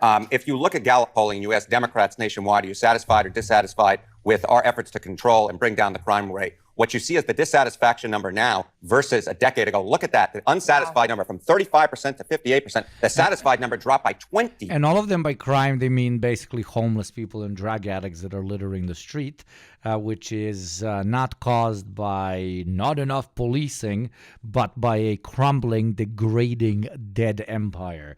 And by we want less crime, what they actually mean, and why now the larger, wealthier cities also voted for Trump, what do they actually mean? They mean I don't want to have to look at the junkies and the homeless boozers, okay? They want them out of sight, out of mind.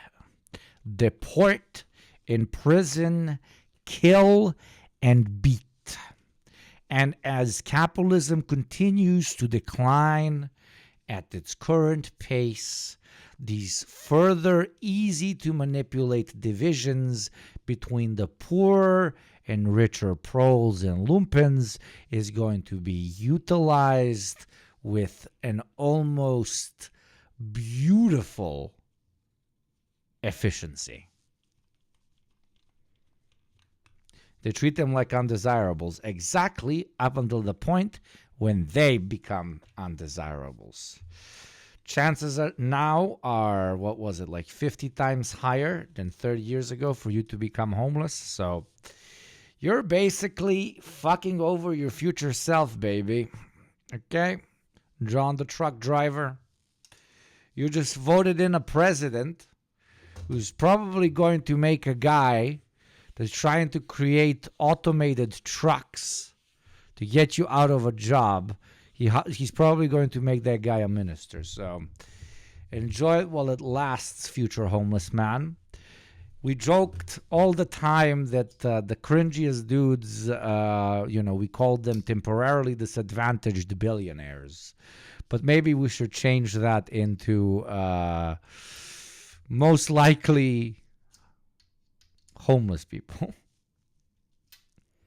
Points. My goodness gracious. And I think that's part of the reason why you have seen these liberal DAs be ousted in places like San Francisco, in places like Alameda County, in places like Los Angeles. The crime rates have simply moved a lot of these voters to the right. And look, obviously we're sitting here in New York, yes, talking about this in Manhattan where there was a swing. But when you look at a map of New York City, biggest city in the country, the big swings right. Yes, it was in Manhattan, but it was also in other parts of the city. And that gives you a real sense of who it was driving the ship. Yeah, exactly right. It was in the Bronx, it was in Queens, it was in Brooklyn. And if you break it down by racial areas, right, you look at the pre-homeless assembly district that has the most Asians. Pre-homeless, temporarily housed homeless, temporarily housed peoples.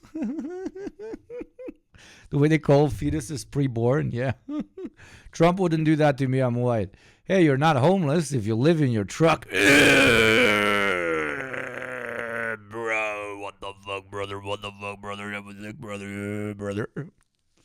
They can't take away my rights as long as I got my truck. You see a massive shift. Look at this. Donald Trump gaining 27 points versus where he did 4 years ago. The highest Hispanic percentage in an assembly district, a 25-point shift. Highest black percentage for an assembly district, a 6-point shift. What's going on is if 2017 or 26... Racial areas is so dystopian as a term, man. There's nothing that surprises me about this fucking place, dude. At this point, dude. 2016 was the election of the white working class moving over to the Republican ranks. The 2024 election was Trump doing historically well with minorities. Last year, Trump is doing exceptionally well with 70% Neanderthal, 20% pre-Neolithic, and 11% Greek skull shape. But this year, unfortunately, he lost many points for when they pitched to the section 355 of the subhuman genome of the American population. The Democrats really spoke to their, as all of our scientists say, third-sized hearts. Indeed, indeed. Voters. I mean, skull shape based political agitation. That's what I mean. It is really incredible, and those numbers say They're amazing. They're amazing. I mean, You live in America. God forbid, yeah, but Bog da ti ne da. they are. If that doesn't give you pause, if you're a Democrat looking at this world, I don't know what will. It is really interesting and really different to 2016. I think it's completely transformed how people are talking about this, because in 2016, it's sort of how do we change the mind of these white working class people in rural Pennsylvania? And now it's like, okay, well, why don't people like the government they've had for the past 4 years? Now, again, we've been saying ever since last Tuesday, part of this is just that incumbents have been punished because of inflation. It would make sense that would be something which impacts people across race and gender lines because inflation affects everyone. So that's partly what we're seeing. But it does also seem like, potentially America isn't as divided as it was. It just doesn't like the liberals as much as it used to tolerate them. Or maybe they've changed. We're going to talk about that in one moment. And one of America's leading liberal voices gave this analysis of why the Democrats have fallen back in cities. I come from outside Los Angeles. I lived in San Francisco until 18 months ago, and I live in New York City. The thing that surprised me least about the election was the sharp red shift in these big cities. Because if you just talk to anybody who lives in them, they are furious. And this idea that oh no, the economy is actually good or crime is actually down, or this is all just Fox News, shut the fuck up with that. Talk to some people who live near you. The rage I just hear from people in New York, this is partially Greg Abbott busing huge amounts of migrants here, but that does mean, by the way, there are enough migrants that Greg Abbott could bus actual human bodies to New York City, and it was a big enough problem that New York City was not able to effectively deal with it, right? It does show that what was going on the border was much worse. I think the Democrats were letting themselves accept for all the cruelty of what Abbott did there. That was not like an ad campaign. Those are actual people who would come into the country who were overwhelming border states. The sense of disorder rising, right? Not just crime, but homeless encampments, trash on the streets, people jumping turnstiles in subways, crazy people on the streets. I'm literally Brian. Yeah, I know Pod Save America is a legendary moment. You just talk to people and they're mad about it. They feel it's different than it used to be. I mean, in San Francisco, the fury is overwhelming. And why are things worse than they used to be? Why are things worse than they used to be? Why? Is there a system that is continuously degrading and then slowly impacting everyone, but it's only now impacting what you Americans tend to call middle class and upper class people because for the last 40 years, you've ignored as it slowly ate your domestic impoverished alive and foreign developing countries barbecued on a stick. And now, because it's knocking on your doors, you're turning right wing. I mean, it's the greatest classic story of all time on why the system is in the long term inoperable and why it leads to worse, more violent reinterpretations of itself, aka barbarism, aka fascism, unless it addresses those very key systematic problems by switching to a superior alternative system. Thank you, Gabriel. The libs, man, 10 steps behind on analysis. Yeah, dude. If only 10 steps. They are in a different dimension on analysis. We don't exist in the same world. Blue looks different to them and me. Red looks different to them and me. Yellow looks different. They are political daltonists.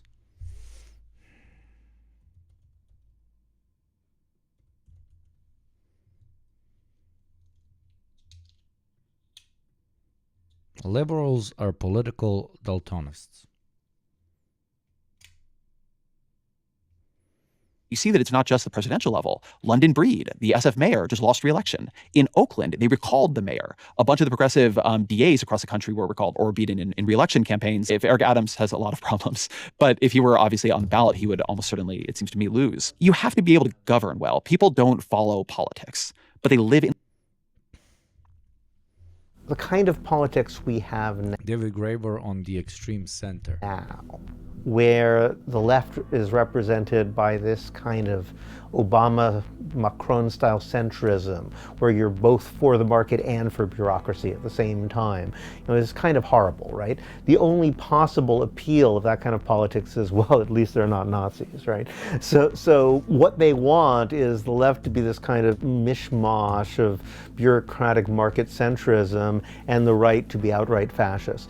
To set the ball rolling in an actual left direction will make that centrism look like utterly unappealing. In France, sometimes they talk about the extreme center, and I think that's a fitting phrase. It strikes me that what's called the moderates are the most immoderate people possible.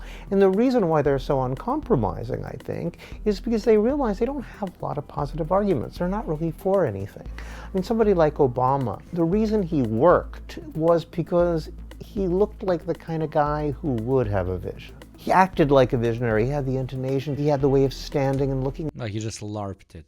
Into the distance, like he really believed in something. And it shows you something about just how much visionary politics has been killed. It didn't even seem to occur to people to ask what his vision actually was, right?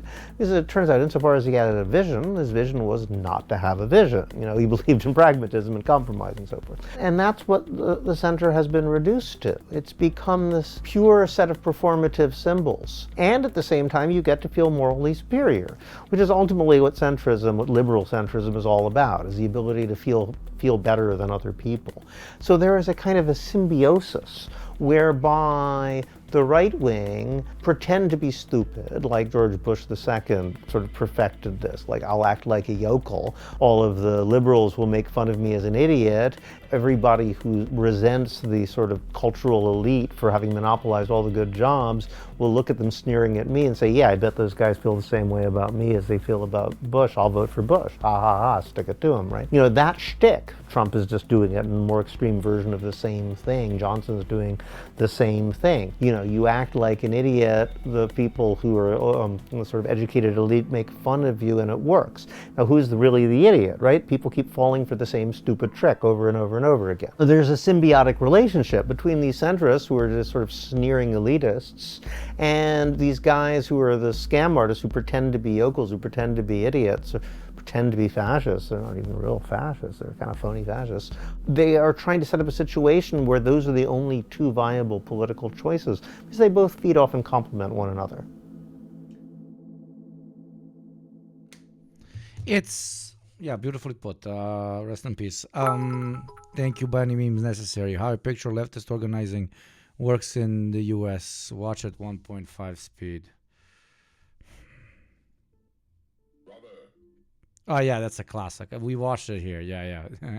Brother, may I have some oats? May I have some oats? We watched it previously, but yeah, it is an eternal classic. But the general neoliberal democratic parliamentary system, which is you get to vote every 4 years to pick a particular presidential candidate from a particular party, and that is somehow supposed to be representable of your interests, and depending on where the majority of the population's interests lie, the country goes in this or that direction, is so utterly nonsensical, yes, for the reasons that Graeber gave and for the reasons of lobbying and interest groups and, all the classic Marxist-Leninist ideas of, do you really have a right to choose if you don't have a right to choose to have a home, to choose to have access to healthcare, to education, to literacy, to a family, blah, blah, blah. There, he's trying to make the argument that, okay, great, I get to vote between three guys, but I don't have shelter above my head or food to put in my mouth. And that's another one of those lobbyism I mentioned previously. There can be 500 of them. But nowadays, the especially the American and the British, to an extent the French electoral system has created this basically super class of bureaucrats who hyper specialize in being, professional, electable politicians. Their professionalism lies in winning elections, not governing. Okay? So they will say and do absolutely everything that is necessary to be put in a position of power. And that used to be the case since the dawn of time. But now they have access to so much macro data, to so much voluntary segregation of potential voting bodies, of potential voters, that they can basically tell everyone what they want to hear at the same time, no matter how contradictory what they're telling one group is to what they're telling another group is. And because of this technological advancement, and because of just centuries at this point of the development of the professional electoral class, not political, electoral classes, we'll call them here now. We're developing some theory now, right? You basically quite literally have people incapable of governing, but very, very, very capable of becoming elected. And how is a potential voter even supposed to choose when they don't even know what they're choosing in between? Let's chemical board. Okay. So if you don't know what some of them mean,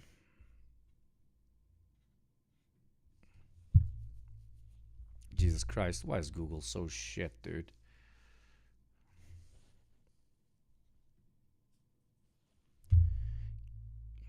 God, why is everything pixelated?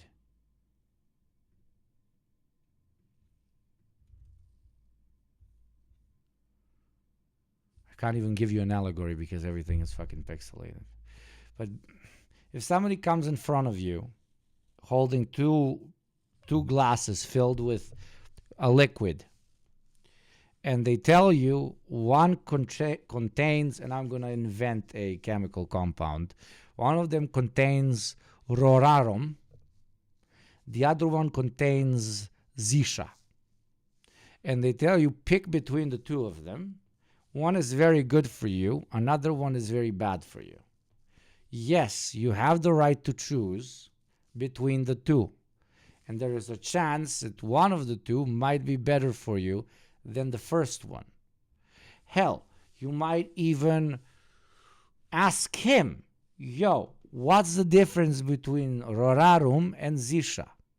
And two random people might come in who one represents rorarum, one represents zisha, because they produce it or whatever other reason.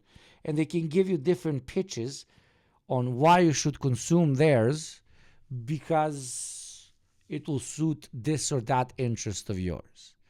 But at the end of the day, you again do not know what they're going to do to your body. You don't know what they actually represent. And in the long term, you do not know how it's going to impact the governing of your state, of your neighborhood, of your community, and of your family, and of yourself as an individual. Atomized individual from the community, because just the individual doesn't exist, but you get the point. Long story short, when you're picking between Trump and Kamala, you're picking between rorarum and zazimomo. You don't really know what you're picking, because these guys have dedicated their whole party structure into being very good at being picked, but they don't really care or know how they're going to impact your body after they've been swallowed. So yes, a modern democracy is a bunch of people who don't know who they're even voting for, running around voting.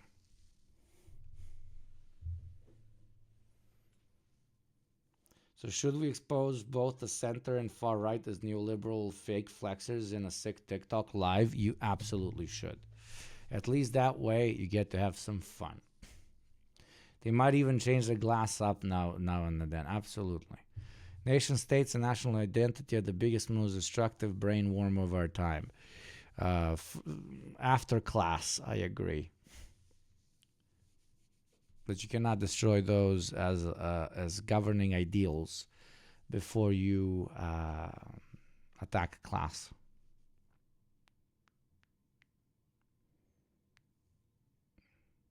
In the place they live. They see if prices have gone way up, and a bunch of economists telling them, no, don't worry about the price of everything. At least for some people, and maybe net, a slight majority of people, real wages have modestly outpaced inflation is like not going to do it. Because people feel when they get a raise, that's them. And when prices are going up, that's you, the government. I thought two things worth noting there. So that's Ezra Klein, very sort of leading, very thoughtful liberal voice. And he's basically sort of saying at the beginning there that sort of liberals have underestimated the amount to which people in their cities, they notice things sort of like increasing. I mean, in America, it's this unique situation where you've got lots of people crossing the border in the South and then Republican governors busing those people to northern blue states like New York. And then Ezra Klein saying one of the reasons why people might have shifted to Trump in New York is because they're seeing that this causes an element of dysfunction, similar with people seeing crime around them, which is something that's often dismissed by progressives. I was trying to think if this completely applies to the UK, because I can't, I know. Democracy is overrated when nobody knows who they're actually voting for. It needs a complete restructuring. I know lots of people do. How a campaign even functions or works. Get angry at Sadiq Khan, but I don't think there's the same. Is the mass slowly taking over? Absolutely. One day it's just going to be me in some extreme version of blackface where I don't even have eyes. I'm just all covered. Completely. The situation whereby I suppose that sort of progressive polarization is just no. The reason I'm wearing it today is just for different outfit, different mask, and also because we're doing the incredible jihad against good old advertising, where I donate 5 gift subs for every 10 subs gifted. And I wanted to have a more jihadi ninja aesthetic.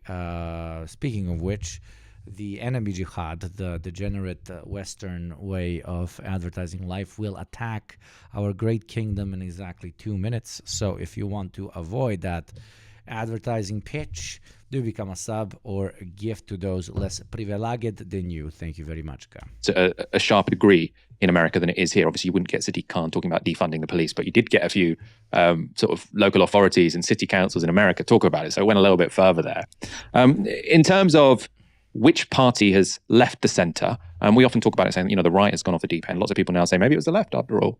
And a new article by John Van Murdoch in the Financial Times, he suggests that while we were talking about Republicans shifting to the right, it was Democrats who on some issues were the ones that, if you just look at the charts, it looks like they were the ones that radicalized. So on the left here, you can see what proportion of the public support affirmative action. For the median voter, it's barely changed between 1996 and 2020. So you can see support from the median voter. It was always quite low. It's gone from just under 20% to just over 20%. Support among people who identify as strong Republicans has declined slightly, so not too much of a change, but it has declined. But support among Democrats has massively increased. Right? So meaning people who identify as strong Democrats are much further from the median voter than strong Republicans are on this issue. It might be different with different issues. On the right, you can see how strong Democrats used to be closer to the median voter on immigration, but they went strongly to the left from 2012 onwards. Strong Republicans moved slightly to the right, but not by much. So again, you've got a situation where the median voter is much closer to people who strongly identify as Republicans than people who strongly identify as Democrats. Murdoch also puts forward data which suggests that progressives are not just out of touch with the median voter, but also, and this is important, with the minority groups they claim to represent. So on the left here is the proportion of different groups who think legal immigration to the US should be made easier. So I suppose the grouping is a little bit interesting here because you've got whites divided and then people of ethnic minorities not. But you've got among white progressives, 80% agree with that statement that legal immigration should be made easier. Among Hispanic and black voters, less than 40% agree. On the right, so look to the right chart now, it shows you how different groups think about. Okay, this video is boring as shit. I thought they would actually have good, interesting conversations about the left.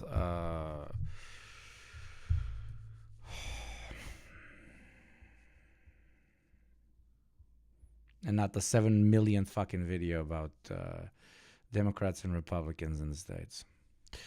with that, thank you very much, everybody who's joined this lovely stream. I will see you tomorrow at the same time. I'm honestly tired, and I watched too many stupid videos to keep this going, if I'm perfectly respectful to you. So I don't want to give you a shitty show instead of a shitty show. So instead, I'll just bail on you beautiful people. I'm going to go eat. I'm going to go watch a nice movie. I hope you have a great evening as well. Thank you to everybody who followed. Thank you to everybody who subscribed. And I will see you tomorrow in a more interesting, hopeful episode. Thank you to all the mods. Bye. See you later. Ciao. No raid. Bye.